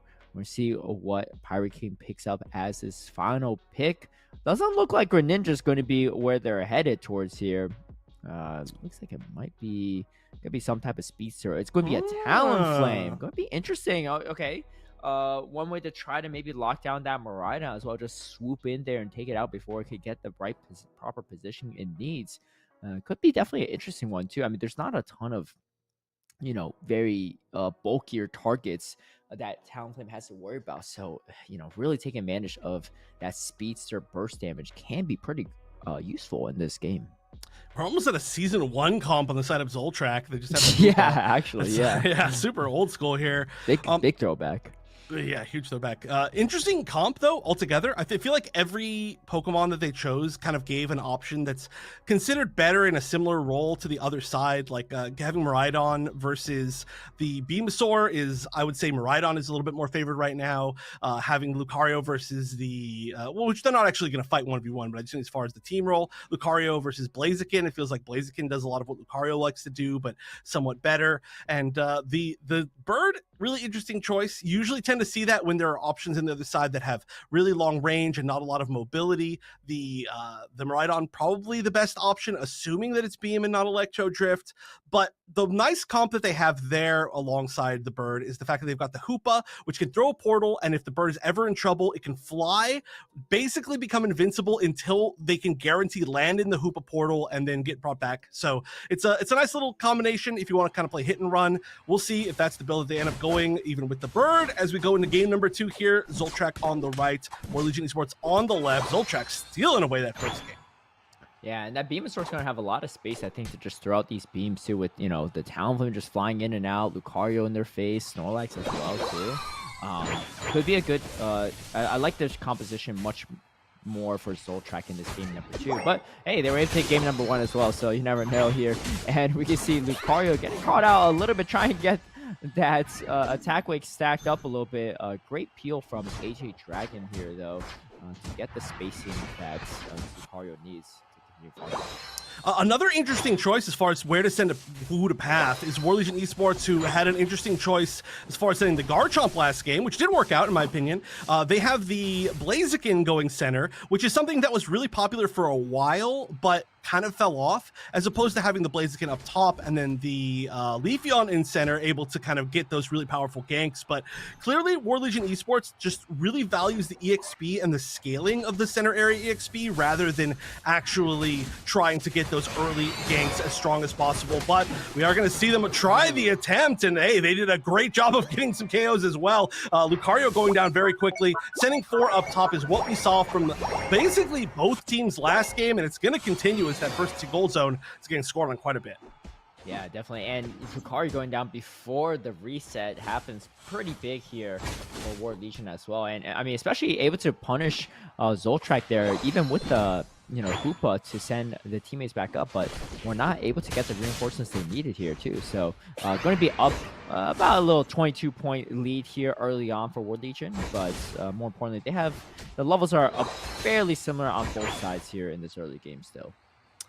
Just occurred to me how funny it is that a team named Zoltrak is using a bunch of Pokemon from a different era. I feel like there's a joke there within the anime, but great Hua Portal to be able to prevent some KOs. I'm surprised they went back through. That is not a safe place to go back through. The fly coming out though from the bird, unfortunately not gonna be able to hit a target they really want to, and Hoopa will be the one to go down, and they will be able to defend pretty well on this goal zone. I don't think there's enough to fully push down, but it looks like War Legion might try it anyway, as they did manage to do a good amount of damage to that Snorlax, who's going to have to somewhat retreat to get those berries. No points in quite yet. The Hoop Portal to try to bring someone back down, but this damage from the Rhydon in the back is making it very difficult to stay on this path. Fly trying to catch that Rhydon. Great eject button to get out of the way. It does seem like War Legion Esports, though, will be backing up. They realize there's enough pressure going on. They want to regroup before these Reggies spawn. You can see a lot of pressure here on this bottom side from both teams. Looks like Talonflame's going to try to help out and put a little pressure on top side. We do have the Hoopa able to send the teammates back onto the downside if need be, but looks like no, Hoopa's actually going to go onto the top side here, and Leafeon is going to be taken out from Pirate King. They're going to score some points on the top side, going to give up this Regirock. I think this is a really cool decision. I mean, there's still a couple down on bottom that are going to be trying to defend, and ideally they're going to be taking this tier 1 goal zone up top. They're going to be then taking the Regieleki, but they don't have enough points, and that's really tough. Somebody's going to need to go up top if they want to take down the tier 1 goal zone, but instead everybody's coming back down to defend, so they just didn't have the points that they needed. Didn't get close to evening things up, but 2 members down now on Zoltrak, and we're chasing into the speed zone, just trying to make sure that everybody has space to score, and this tier 1 goal zone is going down. Oh, almost picks up the... Oh, they do pick up the KO somehow. That's a lot of range on the Rhydon. That's why you do not give up that Pokemon. Yeah, I think that's at least the second time I've seen so far that charged me just KOing a Pokemon on the edge of that attack for the Miraida. This Miraida is getting kind of scary big at this point. He's level 9 already and dishing out quite a bit of damage. Meanwhile, Pirate King is going to hit level 10 on their side. But you can see Zoltrak trying to do what they can to defend the goal zone, just not able to do enough damage to push off towards Legion. Here, another fight comes through, and Lucario just explodes in a second here, as more points could be scored on the bottom side for Zoltrak as they kind of stay in contention in points, but the pressure's definitely on, and War Legion's definitely ahead in this respect. Yeah, the macro decisions being made during that first Reggie fight were, I think, unfortunate for Zoltrak. They left this Regieleki up. They thought they were going to be able to break the Regieleki, or sorry, break the tier 1 goal zone, then take the Regieleki to push towards the tier 2 goal zone. Instead, they had to retreat to defend, and now they're in a defensive position. Now, oh, look at that, the Horn Leech, and man, I know Horn Leech is going to be an incredibly important move alongside Flame Kick, which you can see right there, dealing with that Hoopa Portal once we start getting into these big team fights. But all of this, it's looking tough for Zoltrak. They're just taking KO after KO after KO. Big, I mean, Phantom Forest, it's not really going to even be necessary, as they're going to leave that tier 2 goal zone extremely low and take a 170-point lead. Yeah, you see Miraidon Unite coming through as well. Maybe getting a little too greedy with the ejects over the wall, though, to his safety. And this is War Legion is starting to run away with it a little bit. We're going to get 27 points, though, on that top side. Finally going to break that first goal zone for the side of War Legion. But another objective going through. It's going to be Regice this time here. Group on bound is here, but it's not really enough damage to do anything. War Legion is going to walk it off. Yeah, that's I think a little bit late for that Hoopa Unbound, but I mean they don't really have that much more time before they're gonna have to be able to recharge it. So I think you just try it. I think right here though probably would have been a little bit better. They are gonna get some points in, but it's only a few, and they may pay the ultimate price for it as they're getting chased by 300 members of War Legion Esports. And again, things are looking tough. We're 4 minutes left. Another KO just kind of trickling in, right? I want to say trickling out because they were like all the way behind the goal zone for some reason. Now the Birds trying to score. And at this point, Zoltrak, I think they need to just kind of gather together and make some plays before they lose the time to do it. 3:30 is their last time to kind of make some pushes, try to break down one goal zone together.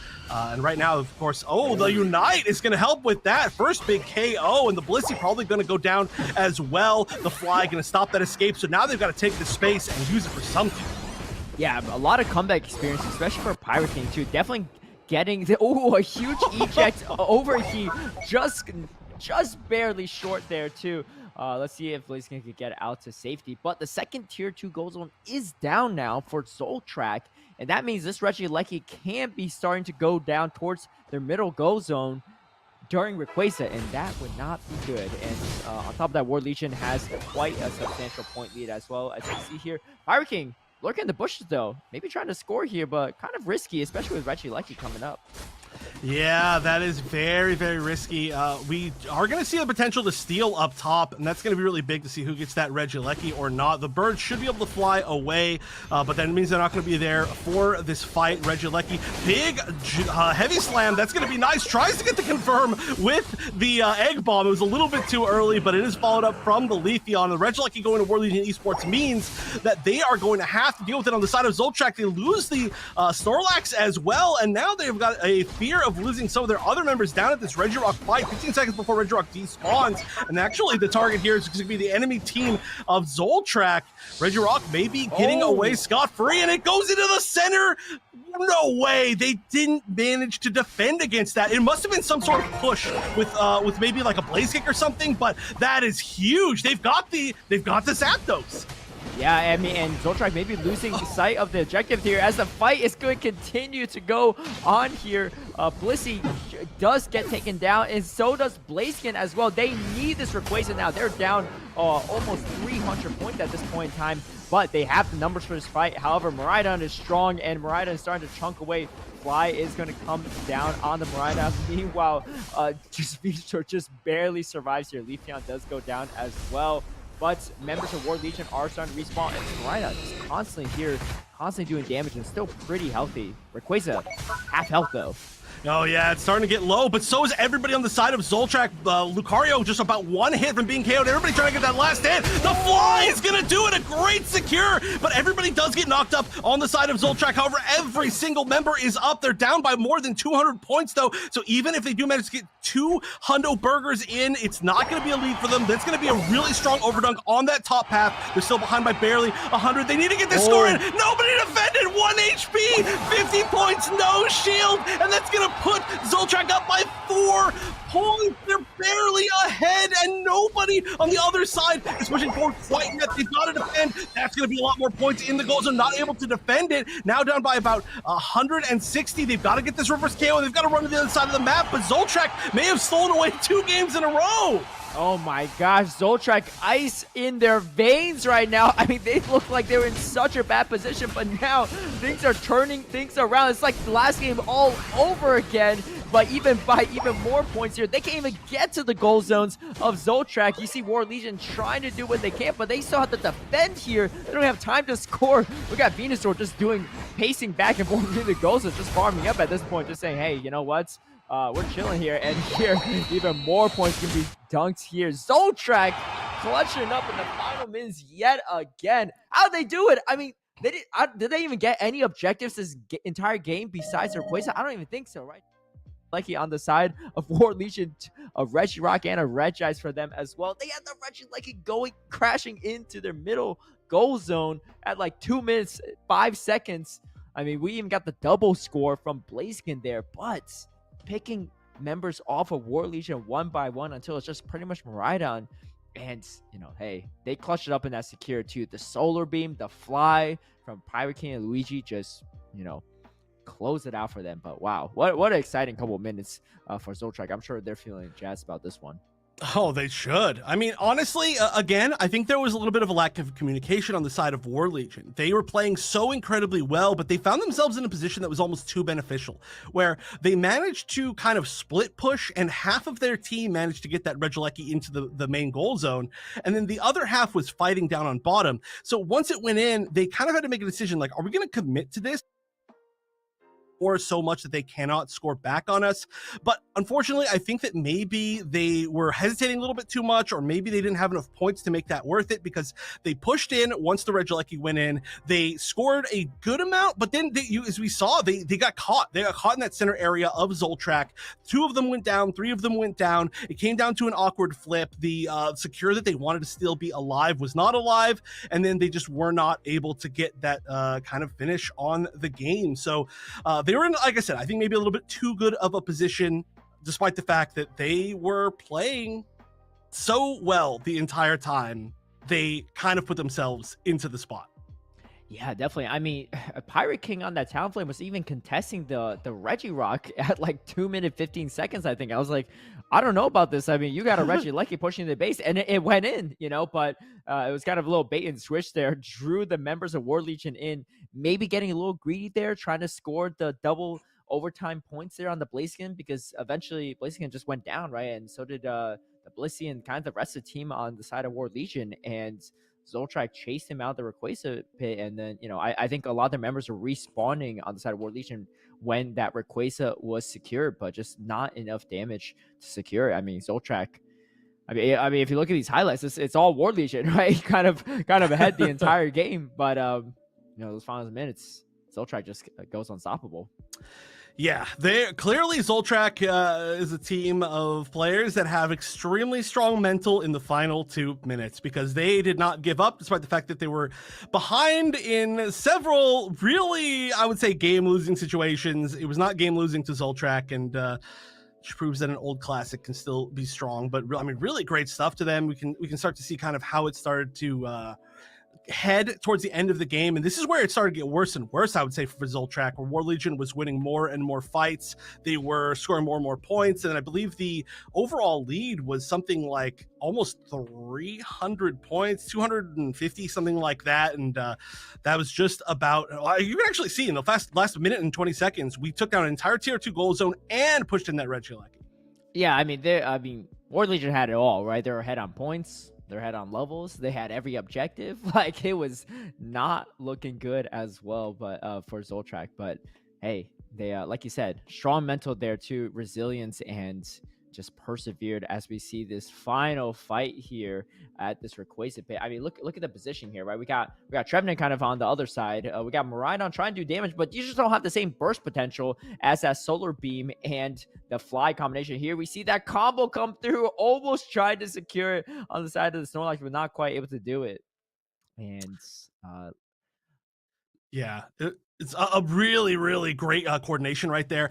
Again, it's so tough to even see it, because that Venusaur was just like nowhere even in frame for us, like they were just saying, they were so ready for that. They were like, okay, you sit in the bottom tall grass, you sit in the corner tall grass. I'm gonna fly at that exact moment, and as I'm in the air, as soon as I start flying, you beam, and then I'll manually come down. So just really good stuff. Again, I know that this looks a little bit like, I would say, a season 1 game, not just because of the comp that Zoltrak had, but because it came down to 2 stolen final moments. But Zoltrak, they were super ready for it, and they were 100% aiming for exactly what they did. Obviously, sometimes it wasn't their best odds, but they knew exactly how to play to their outs, and it's a really impressive thing to be able to do when you're playing from behind basically 2 straight games. And War Legion Esports, they if you fight against a good team like Zoltrak, if you're War Legion Esports, no matter how well you play, if you give up an inch, they take a mile. So really good stuff altogether to Zoltrak, and they're going to be moving forward with a winning record, as we're going to take a break before we move into our 3rd match of the night. So don't go anywhere. We're going to see some amazing North American teams continue to play right after this.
Welcome back, everyone. It's Unite Battle Hub Fight Night North America edition here, and we've already had two very exciting series. We have another one coming up for you all. Last time we saw Zoltrak and War Legion. I know, Kyle, you're watching from behind the scenes. What were your thoughts on that series? Feels bad, man. War Legion was winning like 16 minutes of those 20-minute matches, 20 minutes worth of matches, and you just gotta feel bad, but you gotta keep moving. You gotta pick yourself up by the bootstraps, and they're gonna have to do that here in this next set. We are gonna get to see them once again, so we'll see how they kind of regroup and regather themselves after those heartbreaking losses against Team Galaxy, who we're seeing the first time tonight. Yeah, I mean, War Legion played a fantastic macro game from pretty much beginning to for the first 8 minutes of both games, pretty much. But we'll see how they're going to make the adjustment for Team Galaxy. Chef, what do you think about this current meta as we're heading into the UCS this upcoming weekend? It's I think there's still no solved meta, which is a good thing. The only thing that is a little bit whack about the meta, if we're being 100% honest, is the fact that Team 2 basically needs to ban Psyduck Darkrai all the time, which is definitely boring, and I do feel like it does give the first team a pretty big advantage as far as the fact that they basically get free reign of their bans and the first pick. But regardless of that, there's so many different options that it's like nobody's ever locked into one thing, and I think that's pretty good. I think that we are going to see some really creative comps. I think support choices and not being locked to just healers right now is a really cool thing, and we're seeing teams like LG do that well. So I want to see some of the other teams flex around, and I want to see the creativity come out this weekend. Yeah, definitely, and we did have two back-to-back 2-0s in the first two series, so it doesn't seem like having to pick second was a significant disadvantage, I guess, for either winning teams. But yeah, I think you're absolutely right. So much things are viable in this meta. I think, you know, with EX Pokemon being allowed as well, to just adds more variety into what is playable. So very exciting times for Pokemon Unite. Speaking of Pokemon Unite, Kyle, what are you looking forward to in this upcoming series for War Legion Esports versus Team Galaxy? I mean, speaking of former EX Pokemon, we've seen nothing but Miraidons. Yeah. I don't think we've seen a Ho-Oh. We haven't seen either of the Mewtwo's. So it's very interesting that we haven't seen any of them get any sort of play. Mewtwo Y received a recent buff, and it was kind of cooking all of the ranked ladder, but teams kind of been shy from it. So maybe if a team can lock in that Blissey pick, and then lock in a Mewtwo Y, as much as I do not want to see that in my ranked games, maybe it's a strategy that this first pick team could utilize. Yeah, definitely. I mean, I think Miraidon just has such strong team fight potential as well. And even in the early game we saw in, you know, one of the previous two games, just able to kind of sit on that first tier gold zone, even if the rest of the team is on that top side, just to kind of safely farm away or just defend as well as you can too. So we're going to have to see if this next series, if any other EX Pokemon do creep up. But I mean, if you had to pick one, we did see a Zacian briefly in the last series. It didn't do too much, but it was definitely maybe a hard team composition to fight into. But if you had to pick an EX Pokemon besides Miraidon, Chef, what would you pick in this current meta? All right, this is a weird kind of hot pick, I would say, like a little hot not take. Good We take. like it. It's a not. I don't want to say it's a hot take because it's like not a good take. But it's a lukewarm take.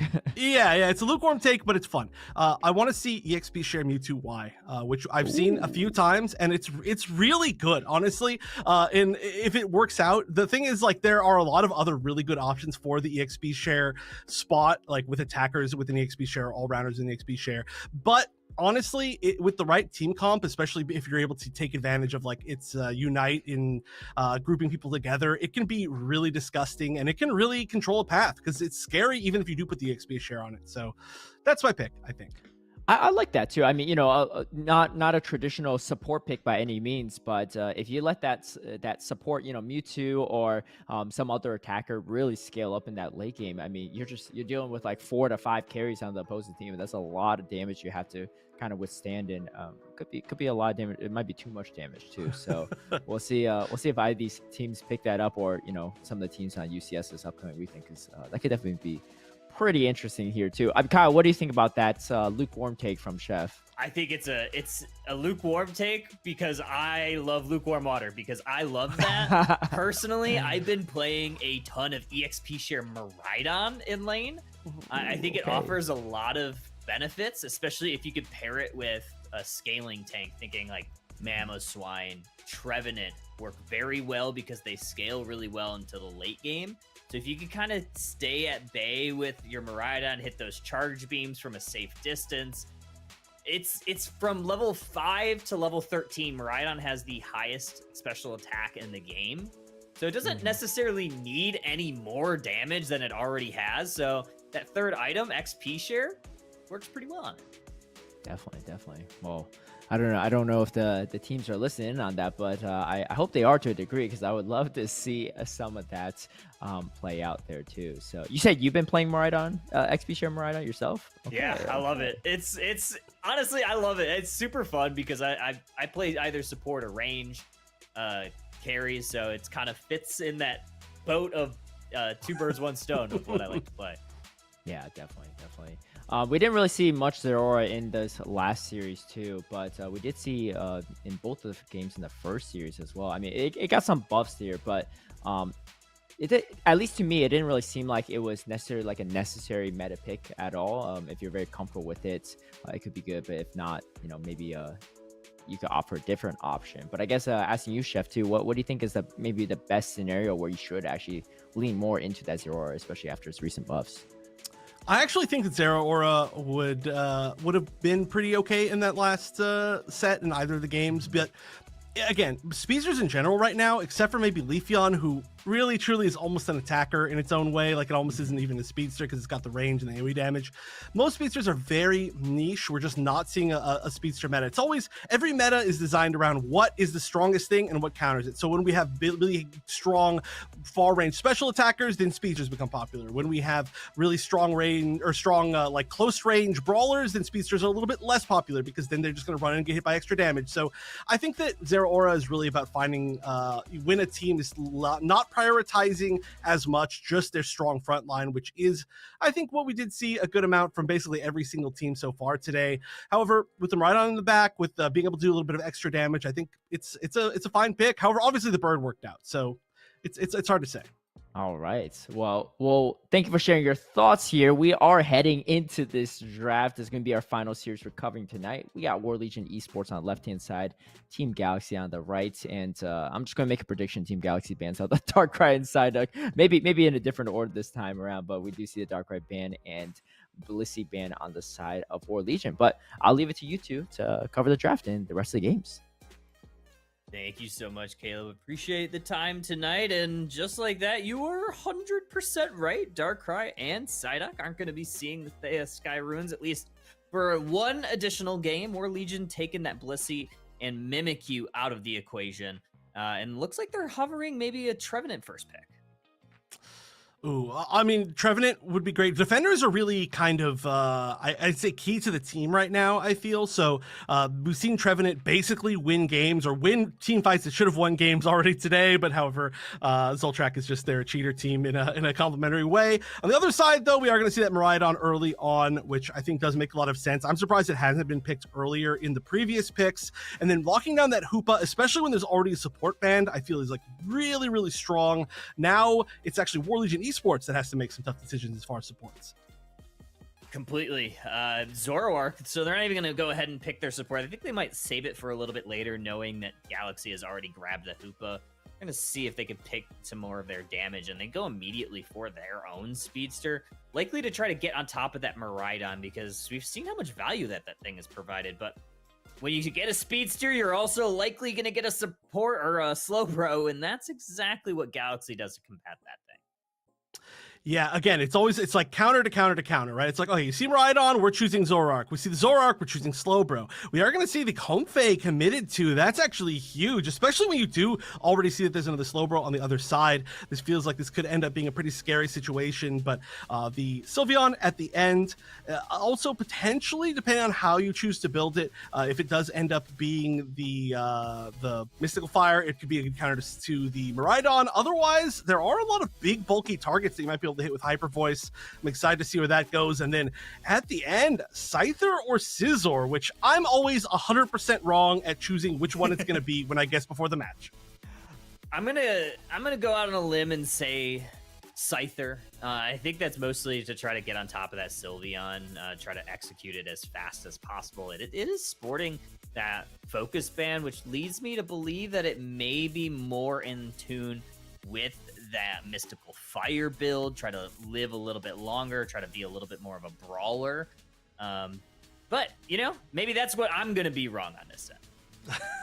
It's interesting. It's in the middle. A lot. If you see the attack, like the auto attack items, it's certainly going to be Mystical Fire. A lot of times, if you see like pure special attack, it's going to be the Hyper Voice. So they're like right in the middle. And there's a lot of big questionable right in the middle choices in this draft, which not to say that they're like questionable, like why did they do that? But like we still don't know which direction they're going to go exactly, which is cool. I really like when we do see the flexible team picks and a lot of these Pokemon that can go multiple directions, most likely give the opportunity for a like a little bit of like a twist, or at the very minimum they have to be careful that it could happen, and sometimes the fear of something happening is stronger than the thing actually happening itself. So we'll see what it ends up being. Again, I agree with you on the Scyther, but we're going into game one here of our final set of the night. World Legion Esports on the left in the purple, and Team Galaxy on the orange on the right side. Have Zoroark taking the central area along with Scyther on the right side. Hoopa likely going to grab this red buff, try to give themselves a little bit of additional pressure, slow the enemy down when they get to that top half. Yeah, and especially now that we're seeing that the Scyther is in the center area, I really feel hard commit that I want to say it's going to stay a Scyther, which, again, I feel like is the best choice. But I actually did see I don't remember who it was. It was a really good team choose Scizor the other day, so I'm just always never going to fully commit to my guess. And we're a little falling behind, I think, in EXP down here on the bottom for Team Galaxy. Getting this evolution to the Sylveon very early as well is looking really, really good as far as how that path is going to go. Of course, being this Miraidon, not the hardest thing in the world. But a poor little Torchic is going to be a very defensive option until it gets the support of the Zoroark that could run up to help it. Right, I'm going to try to continually defend this goal zone. Zoroark has entered the fray into this top path, hiding in the tall grass, but they do suss out the Zacian, who's going to have to retreat on back. Scyther is going to be the pick, it looks like, but Zoroark pushing forward, getting a KO onto the Scyther, and they're going to continue on forward. They look to try to take down the Hoopa. Good defense here from Team Galaxy, and they turn that defense into offense as they take down the Sylvia. Ooh, and almost take down the Zacian on the other side, though, in return. However, great ability to get away from there. Managed to get a double KO instead. Turned what could have been a trade into a very positive situation for Team Galaxy. And I think that may have been a little bit too much aggression on the side of World Legion Esports just in general, especially the fact that they're relatively weak early on. They really have to depend on that Zoroark for the massive amount of damage they can potentially deal, which now it's starting to get to its strength, but we're just seeing a lot of fighting everywhere. Another big KO onto the Miraidon as the Sylveon gets revenge. Yeah, and Mystical Fire did a ton of damage. There's a double KO for them. However, Scyther's going to take a little bit of exception. They were looking to maybe peel onto them, but Umbreon did suss that out. Great defensive stand there. Gonna have to try to take out a lot of the birds, but Team Galaxy looking pretty good in the early game. That level 7 Scyther has been doing work. Well, both speedsters going down immediately. They're like, no, we're going to slow this fight down as much as possible, especially with a slow amount of damage from an Umbreon trying to chase this Zacian. Like, get back here slowly. Just not going to be able to do enough damage to get that KO. But I do have to point out, oh my goodness, another 1v1. We're not going to stop fighting here at all. And you're right, that Mystic Fire is doing a lot of damage. Why is that doing so much damage? I don't know if they were stacking or what those last second item changes were, but yeah, it was doing a ton of damage. However, War Legion looking to dive on in. Zoroark looking for this Miraidon. Are they going to get it? They get the execute damage that they needed. Now here comes Scyther, a little bit of combustion into this bottom path. Umbreon going down, and this fight's going to stall out a little bit as the Zoroark gets back to base. This is just I'm sure a momentary stop in fighting. Of course, as soon as the actual objective spawn is when they stop fighting for the first time in this entire game. But we are going to see Trinity on that Zoroark to burn down this Regirock as we're just spacing out with this Sylveon, realizing there's a ton of people here. Can Trinity burn it down in time? Does not choose to try to go for it, but a final hit will be able to take it. Very, very, very good timing on that. And Sylveon's still alive. Managing to get one of the KOs on the Miraidon, surprisingly. That has just been a 1v1 that has been so incredibly successful for this Sylveon. I mean, being able to lower that special attack is huge. Completely huge. Hoopa's gonna steal a berry, but here comes some points. They're gonna drop on in from War Legion. They break that goal zone. Pretty good cap here, 124-8. They have a pretty significant lead, and anytime you can break a Hoopa goal, it's always a good play. Oh no, getting chased down again. This Scyther, unfortunately, has been kind of KO'd a few, maybe too many times, more than they would like. However, they're still staying relatively even as far as levels, and Zoroark now almost the one to get KO'd early. Luckily, is able to get out of there. Pops the Unite, which is maybe going to be, well, I was going to say a little bit early, but actually the entire team runs into it to help start the engagement on this fight. Gonna push on forward as War Legion gonna start chipping down this Regieleki. Here comes an overheat, but no, they're not able to get it. Team Galaxy just steals it right away, and that's a team wipe because Regieleki is gonna walk on in. They're gonna have to figure out what the best cap scores are gonna be, and they go ahead and just break it here. 104-124, nearing the halfway mark. That was a huge fight for the Scyther. Scyther is going to be really interesting in this match, I feel, because you do need to like land some skill shots, and when your main target is going to be the Zoroark, it's going to be tough to do so. But if you do manage to get off a good Unite, you don't really have to aim all that much, and it's going to do a ton of damage, and that's something that we saw right there. So we'll see how that continues to go, as currently War Legion Esports, they're chasing, they want revenge, and this aggressive Sylveon play that we've been seeing all game is still working out very well, able to space out that Miraidon, lower its special attack, and that's at least one more KO, most likely looking like 2 is the Zacian. Wait a minute, no, the Zacian escapes expertly. Somehow, some way they find it, but oh man! Oh, Zacian thought they were gonna get away, but a nice little dash in from Zoroark takes them back to the Pokemon Center.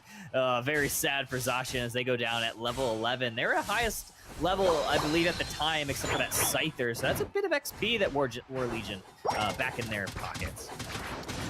Yeah, this is a weirdly split game, though, I have to say, which I think is actually pretty advantageous for War Legion Esports. They've been really able to pick off like one member at a time of Team Galaxy, and when they get into the big team fights is when they're more scared. There we go, again, getting the pick off again on the Zacian. Now everybody's trying to come in, but they're going to be fighting a 4v5 if the members of War Legion Esports do decide to come back up, and it's not even going to happen. That portal is just going unused. Finally, the Zacian comes through, but it's only after the Hoop is KO'd and after the goal zone goes down. So that Zacian may be a little bit too late to be able to help. And Nightfall Days leaves Team Galaxy in a lavender haze from that purple side. Regieleki is going to be spawning in this top path, but Team Galaxy just fully ignoring it, looking to push forward to this bottom goal. However, Miraidon is going to be hunted down by this Blaziken. They first go for the slow bro, but there's the slow beam that might be a little bit late. They don't even get a KO yet. The most delayed KO all time. They finally pick it up, but yeah, that was interesting. The slow beam, but then the target was shifted over to the other direction. I wonder if maybe that was not who they were trying to land the slow beam on. They just hit the wrong target, but regardless, they managed to at least pick up that KO eventually and get some points in, which is going to be big. It's getting them closer to even as they're trying to fight this 1v1, but with the Blaziken running all over you, making that charge be missed completely, it's going to be a little bit too tough. The defense coming out from Team Galaxy, but aggression from War Legion Esports on the bottom gets immediately turned around. This Scyther still looking like an absolute killer, although I guess technically the Hoopa got that. Yeah, they use their Unite move there, so they're gonna have to work to get that back. A little bit late, but we'll see if they're able to get it back. You might see War Legion try to immediately go knowing that they do not have to deal with that Scyther Unite, so we'll see how that plays out. However, it is a level 14 Scyther, so it could still do a ton of damage even without the Unite.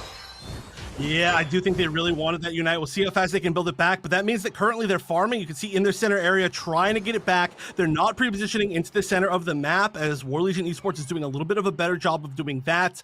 However, it does look like there'll be enough time. We still do not have the Unite, so we don't want to fight immediately as Team Galaxy. If you can at all, help it. They've got to be careful too. That Zoroark sitting in that top grass is going to immediately make the jump onto that Zacian. Zacian is going to have to run on away. Nice little peel there from Miraidon, who's going to line up the charge beam just in case War Legion wanted to push forward. Sylveon, though, looking for the Slowbro, who has to eject over the wall. Team Galaxy, they just haven't been able to get into this raid pit. War Legion's doing a great job of zoning them out, especially with Chunti on that Zoro. Team Galaxy did just finally build back both of their Unites, though, so playing this delayed fight has been very advantageous for them. Now they can try to get the initiation, try to initiate on the Umbreon. Surf coming in from the Slowbro, and they almost are able to catch out that Sylveon. Not quite enough. They will get a reset. Everybody, or not everybody, coming back through. Actually, a lot of going back up to try to hunt that Zoroark, but it's just a distraction. They only have a minute left, and they've got to make something happen. This is starting to get very late into this final stretch. Team Galaxy, make a choice. They need to make something happen. They're down by about 40 points. They do see that they are losing, so this is where the fight's probably going to start happening. Hoopa's going to send somebody back for a little bit of a portal reset, able to get the health back. Here comes the Unite move from the Comfy. Chunti gets a KO on the Zacian, but they go down in return. This might be the time. Green Illusion dive from Scyther. They don't find a KO just yet. Here comes the slow beam, and just like that, Chef 3 members go down for War Legion. This might be the opening Galaxy needs. They've got to burn it down, though, and they've got to be careful because we do see the Blaziken. The Blaziken overheat is going to be the toughest thing to deal with in this situation. Obviously, they're all fighting. They're getting KO'd, losing 2 members on the side of Team Galaxy, but with 20 seconds left, that Blaziken is just standing free above. They need to find this final hit. The overheat's going to start charging, but I don't know if it's going to be enough. No, not quite enough. It's going to be the Scyther to take it, but 12 seconds left. A 50-point deficit for Team Galaxy. They're going to be able to find at least a Hundelberger in the top path, and that should be enough. That should do it. Team Galaxy taking game number 1 in the sadness from War Legion Esports. Another Ray goes to waste for them. That's 3 in a row where you're winning a majority of the match and you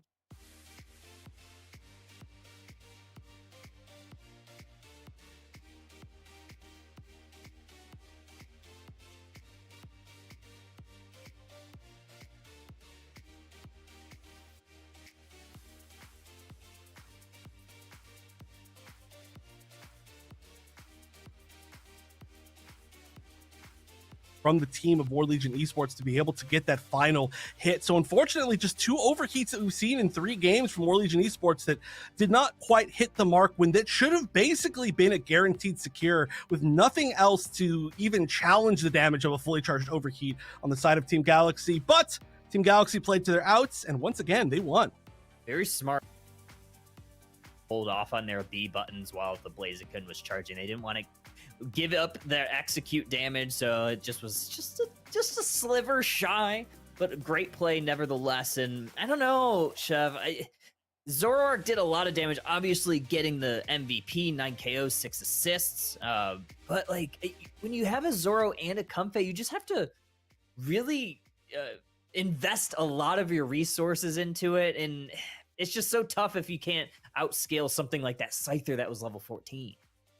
Yeah, the Scyther was huge in this match, and they did make a little bit of a questionable decision as far as using that Unite very, very late, but they managed to play really smart in the end to not be in a situation where they commit to a fight before they get all their Unites back, which I think is basically what won them the game.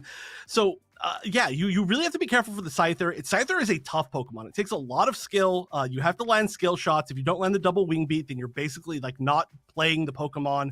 And being able to land all of your skills on Pokemon that are zipping around like a Zoroark, it's very, very tough. So honestly, I'd be very scared seeing that there's somebody that good with Scyther on the other side. And it's also just one of those Pokemon that it's like you can't really ban it. You don't know if you really want to steal it away, if you have somebody who can even play Scyther at that level. So maybe just a different comp that's maybe a little bit less weak to, or at least like less challengeable by speedsters, maybe.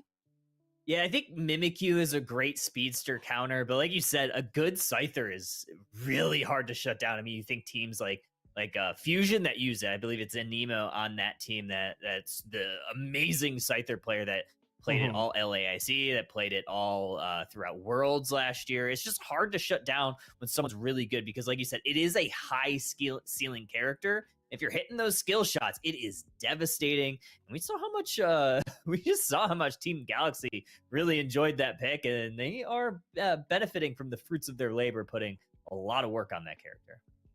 And I'm excited to see if they're going to get it again. It looks like we're getting our next draft started. So we can take a look again and to see kind of how they want to approach the draft. And we haven't seen as much Team Galaxy, but seeing War Legion Esports, they've gone a lot of different directions with their drafts over the last 3 games that we've seen from them. I loved the Garchomp. I'm surprised that we haven't seen it again because it did truly pop off in the game that it was in. It just, they lost, which is no fault of the Garchomp itself. So Mimikyu ban, that's not going to be the option, even though you said it's a great anti-speedster. It's not going there. Yeah, and it's probably worth the ban.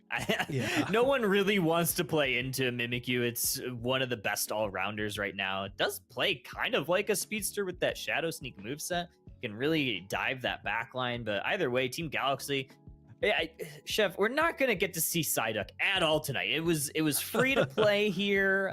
It was out of the ban moratorium, and we're just not seeing it. And we haven't seen the Darkrai either.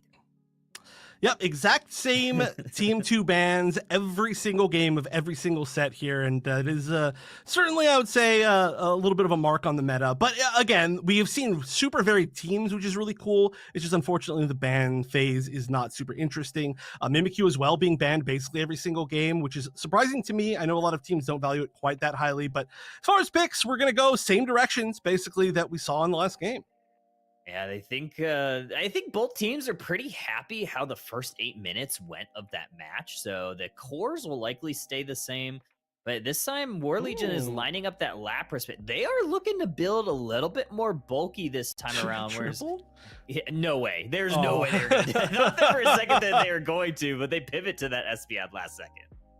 I would have liked to see it. I would have been a fan. You know, I mean, you can play Lapras as an all-rounder. You can play Umbreon as a support, and then you can play, I don't know, Scald, Attacker, Slowbro. But Slowbro's going to go to the other side, which I think is going to be a pretty highly contested Pokemon in this set if it goes to a Game 3 as well.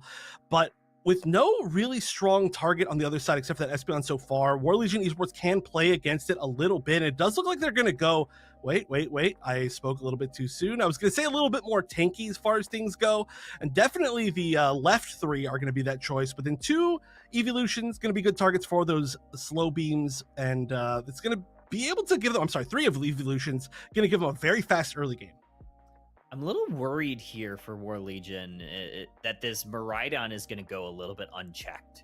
You don't have a speedster. That's typically what Miraidon struggles against the most. Yeah, you do have a Gyarados, but with a Slowbro and a Hoopa to kind of guard that front line, and then you have the high damage from what's likely going to be that Scyther again, and then the Zacian. Like, I just don't see this Gyarados getting on top of that Miraidon, so they need to find a way to get to it. Yeah, this is going to be tough of just having that low of an amount of dive for sure. But then also, I feel like they have some really good targets for this Scyther to be able to bully a little bit more this time around. And they do have some really good kind of like anti-Scyther tech where the Unite from the Espeon is going to be a really, really good anti-dive tool. The Lapras is going to do a lot of extra damage just around itself. Umbreon exists. The Sure Hit is going to be really nice coming from the Glaceon. But if the Scyther is the one that kind of initiates from like the flank or something and is able to get some hits first, there's a lot of really good targets with not a huge amount of mobility that are very easy to hit, easy to dive on. And I gotta say, overall, I think Team Galaxy's draft is just looking very, very strong to me. War Legion's gonna, that Espeon is gonna need their left finger ready to pop that Unite move in those big engages, because you know that Ray on that Scyther is just going to be lining them up. Those 2 squishy targets are going to just be like a nice Thanksgiving meal. Obviously coming up in a couple days, but we'll see. I didn't see any leftovers on any of these players. I didn't see a single leftovers item, and it's almost Thanksgiving.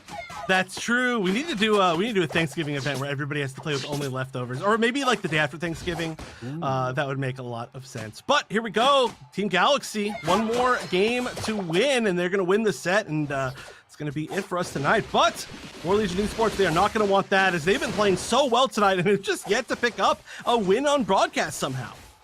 They're going to find it. I have faith that we're going to finally get a game number 3 here. So they've been winning most of them. They just need to find a way at Ray.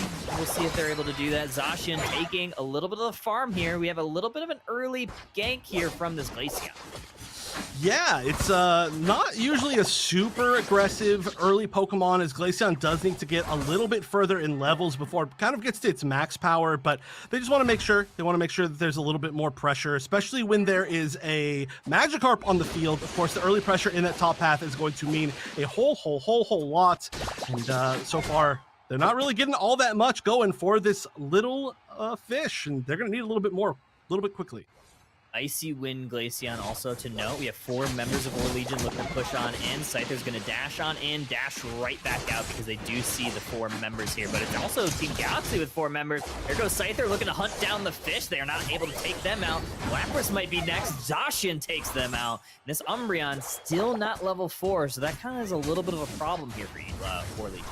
Yeah, this is a super weak path. Like, they're not hitting their power spikes quite yet versus 4 Pokemon that have basically already hit all of their maximum power spikes up in that top path. At this point, I honestly think you just give up this goal zone. Yeah, you're just giving away free KOs at this point. You just have to give it up. 2 of those coming from the Miraidon itself. All the points going in that they could possibly want. If anybody was stacking, there's 2 more points up there. Doesn't even look like they're going for it. And I gotta say, it's looking like a tough task to catch up for War Legion already, with only 2 minutes gone. And this is what Hoopa allows you to do. Play with a lot of tempo. They sent that Zacian back to the Pokemon Center to heal back up through that hyperspace hole, and then they were just able to kind of monitor War Legion's jungle area and get a lot of value that way. And you still don't have, it's 740 and you still do not have an Umbreon. War Legion needs something, and they need something fast. All right, they got the Umbreon, but they still don't have a Gyarados. So that is, I mean, that's the problem. They've got 2 Pokemon that they really needed to get up there, and Umbreon does not need to get that far up there. It only needs to get level 4. Obviously, it needs a little bit more to be really, truly powerful, but the fact that they are so far behind on multiple Pokemon, this is clearly just the Team Galaxy game so far. However, you know, they can only take so much advantage of it, and that's actually a huge KO. Just being able to at least start to even up the numbers as this Reggie spawns. The Space Reggie would be huge for the team. War Legion Esports can pick it up, but they're actually just going to continue to fight, and they're all getting very low. They're going to have to back up before it even spawns. Almost got the Scyther, but an expert Hoopa portal is able to send them back to go ahead and reset right after utilizing their Unite move. Lapras is trying to hold on for dear life, but they still go down. And now Team Galaxy is putting in a ton of points here. They decide that they're just going to break it. Minimal overcap, but they're just happy that they got that off the map. And with Hoopa, you love to put pressure, and that's exactly what they're doing. Oh, the bounce, but it's not enough to steal it away. And only being they're only level 6. Now they're level 7. They managed to get it just in that exact final moment. They were not able to truly try and fight that Zacian 1v1 even before that fact. I gotta say, 6-minute 45-second mark for the Gyarados evolution, by the way, which is extremely slow. 8 minutes is usually kind of the last that you really want to see it evolve. It can definitely still be fine. It can scale up later, but they've already given up a lot as they're behind by 100 points.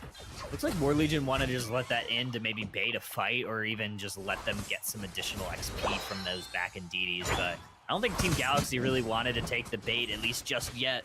They have 5 members still up here, so this might be a little bit of a team scuffle going on. We have Miraidon that's going to throw some Thunder and Charge Beams into the back line. It's going to do a bit of damage, but War Legion is still pushing forward. Yeah, Miraidon throwing into the back line and the front line all at the same time. That's what it does. That's the power of that Pokemon. But they are starting to get really low. They need another Hoopa reset relatively soon. And the poke damage of War Legion Esports with both of their very pokey evolutions is going quite well. But we are going to see the Glacial Stage come out and the counter bounce to counter engagement from that Scyther. Scyther is going to go down, did a ton of damage. Honestly, it was really close to being able to kind of make that 1v4 situation work. But they really needed just a little bit of support. There was no support. And this is War Legion's chance to fight back in here. Umbreon popping the Unite, stealing away just a few shields, but it's enough to be able to close out that KO, close out that goal zone, steal the lead back, and steal the level lead back. So one big swing in War Legion Esports, I would say, fully in the lead.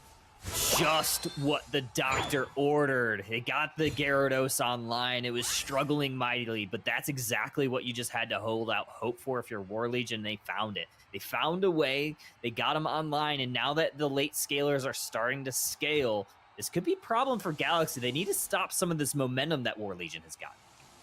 Yeah, it's a lot of momentum, and I think it's going to be really about the engagements, because we did see kind of, I would say, a relatively weak engagement where we saw the Scyther almost like 1v4, but there just wasn't any support, and together, this team is going to be very strong. But if they're fighting separately, I feel like War Legion Esports just picks them off one by one with all of their evolutions. Regieleki getting heavily contested with the Hoopa Unite coming out, everybody coming back in. Scyther is going to find the final hit on that Regieleki. This tier 1 goes almost certainly going down. 3 members of War Legion Esports sent back to base, and they are not going to be able to get into the second tier goal zone with that Regieleki, but they will be able to steal back that lead and get a pretty solid overdone.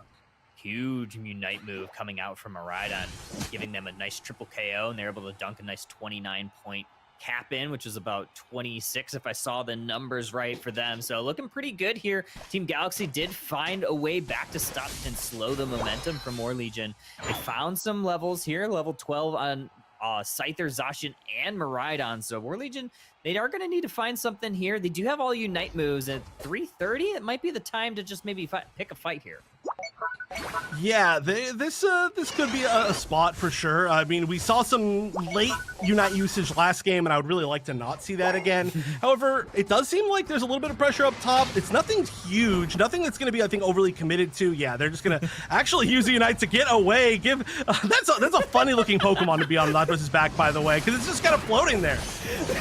I've never seen that. That was actually really enjoyable. But here comes Zacian. We're going to try to defend this T1 goal zone for Team Galaxy, but there goes the Dragon Current from Gyarados. Miraidon's going to be forced back to the tier 2 pad. Here comes Scyther with their Unite move. That's, again, a little bit late, but they find some value. They get 2 KOs, make it 3. Gyarados goes down, and just like that, Team Galaxy, they hold on for dear life, and nice little consolation prize from that Espeon.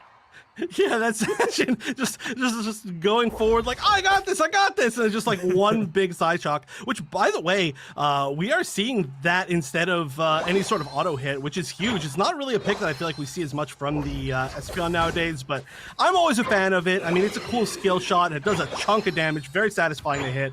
However, will we see an attempt to burn down this Regice? 14 seconds left. They've basically only got the Scyther down there. The Slowbro's not going to help that much. Regieleki as well, not being centered on for sure. That one's going to disappear. The Regice, 3 seconds left, 2 seconds left. They barely get it. That's going to be big for this final moment. It's going to be nice for those Pokemon that need the healing. I mean, you think like Slowbro, Hoopa, Miraidon, really anything that has a little bit of an additional health pool will really help them if they get chunked a little bit low. They have a little bit of fight. Rayquaza getting chipped, mostly probably to keep this Glaceon's Icicle Spears or Glacial Spears up in that passive, but neither team really looking to engage just yet. Yeah, playing a little bit slow. I mean, I think that War Legion definitely needs to sort of center up here. They're maybe threatening a back cap with this Lapras on bottom, but they don't have that many points to actually put in. It's 25. It's going to go up to 50. That should actually give them the lead, but they will now know exactly what the like positioning is from War Legion Esports. So Team Galaxy, they could have pushed right there. They chose not to, even though they did not have one of their main frontliners. They've got to make a decision pretty quick as we're hitting the 1 minute mark. I do like that too, because you kind of slow down that Hoopa teleportation if it does come down to it. Yeah, it is a close battle, but neither team knows exactly their position, who's winning just yet. Nice little reset from Hoopa gives the team back a little bit of health. Slowbro looking to engage. They're going to get the slow beam right onto the Umbreon, but there's no follow-up. Oh, and the back cap, 100 points potentially going in from that Scyther, and it does look like it will go in. That's an 80-point lead for the side of Team Galaxy. Rayquaza not being burned down at all. Nobody down on either side. That Gyarados floating extremely low. It's actually going to get by the Zesting as it dives in. Unite coming out from the Espeon, but it's not going to matter as that is a full team wipe from Team Galaxy. Ray closing out so many of those KOs. That Scyther pick going absolutely wild. And one more on that Rayquaza. Didn't even need to, but got the flex. With 13 seconds left, that's going to be Team Galaxy taking it 2-0. You called it. That Scyther pick really just hunting down those Rayquaza pit. And they had their Unite move. They got him, and that was all over before it started once they got their Unite move back online. 289, 207. Obviously, no additional points from that Rayquaza that were inevitable. Team Galaxy looked pretty good here. In this game number 2, they didn't kind of get off to that slow start like they did in game 1.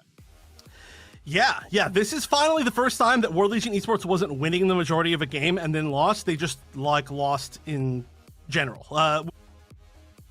I guess I don't want to say it's nice to see, because War Legion Esports, I felt like they certainly earned more victories than they got today on broadcast. They played exceptionally well, but Team Galaxy, they played very, very, very well, especially in this last game. And yeah, having a Scyther specialist that's so good like that is very impressive. If everybody out in chat knows, is it X-Ray or Ray? Because I don't know which the actual... Maybe X-Ray. So the X, I don't know. Some people are like, yeah, the X is like just for decoration. But yeah, right. X-Ray sounds cool. It does sound cool. I agree. I think X-Ray is good, and that's what they did to the Ray. They turned it into an X-Ray, unfortunately. So, good stuff to them. I like the comp. The Zacian actually did a lot of extra damage, and I think it was this combination between the Zacian and the Miraidon doing kind of just a lot of like I want to say like AoE, like just slight damage to every single Pokemon on the other side, and then the cleanup game from Scyther, just being able to say, oh, you're at half HP, you're done. You're at half HP, you're done. You're at half HP, the entire team's gone. It was just a really nice combination of damage. The coordination between fights was really, really strong from Team Galaxy, and I want to see more from them. I also kind of like the pivot. We haven't seen a ton of Metal Claw. I think the times that we've seen Zacian today went Sacred Sword, but the pivot into Metal Claw is actually really nice. It slows down, allows the Miraidon to really aim and hit those charge beams to get those enhanced charge beams, and it worked out time after time after time. And something that you always worry about if you do pick two of those former EX Pokemon, because of the way they utilize Eos energy, sometimes you do worry about not having enough points. But when you wipe the team at Rayquaza, you don't really have to worry about that. Yeah. Plus, they already had a lead, almost didn't even need it.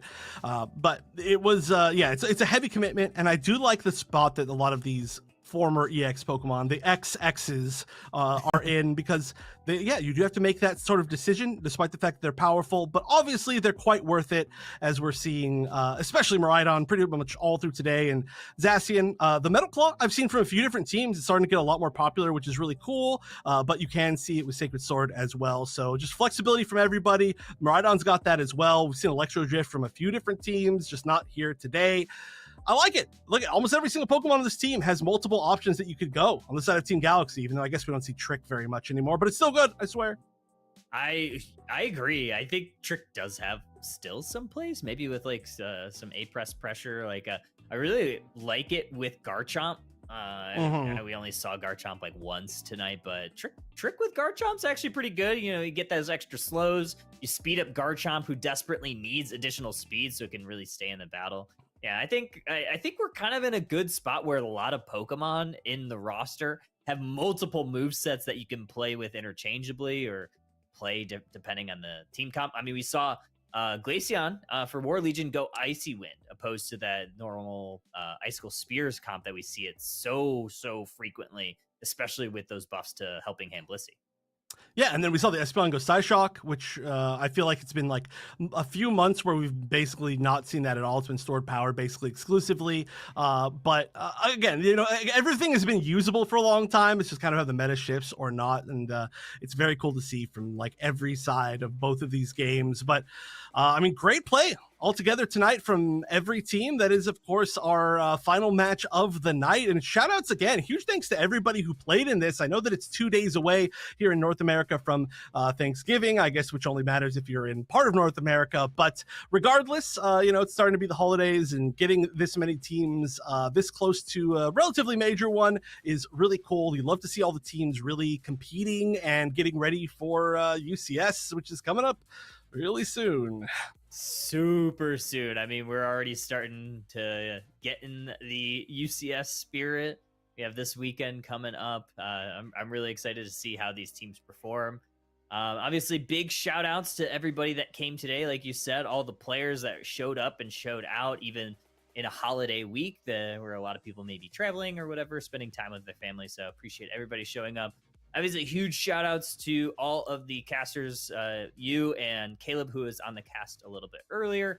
Big shout out to XD, who was doing the observing, Wet Noodle for producing all of our mods in chat, and really everybody that puts together these types of productions, because it is a little bit of an undertaking. So big shout out to everybody who makes these types of things happen. Obviously, our Shivam, who is helping out with the bracket, and then I think it was Azalea that was helping out with Twitch moderation. So just big shout out to everybody. These are always super fun to do, and probably some of the best productions in North America. But hopefully everybody had a good time tonight. I know I did. Anything else from you, Chef?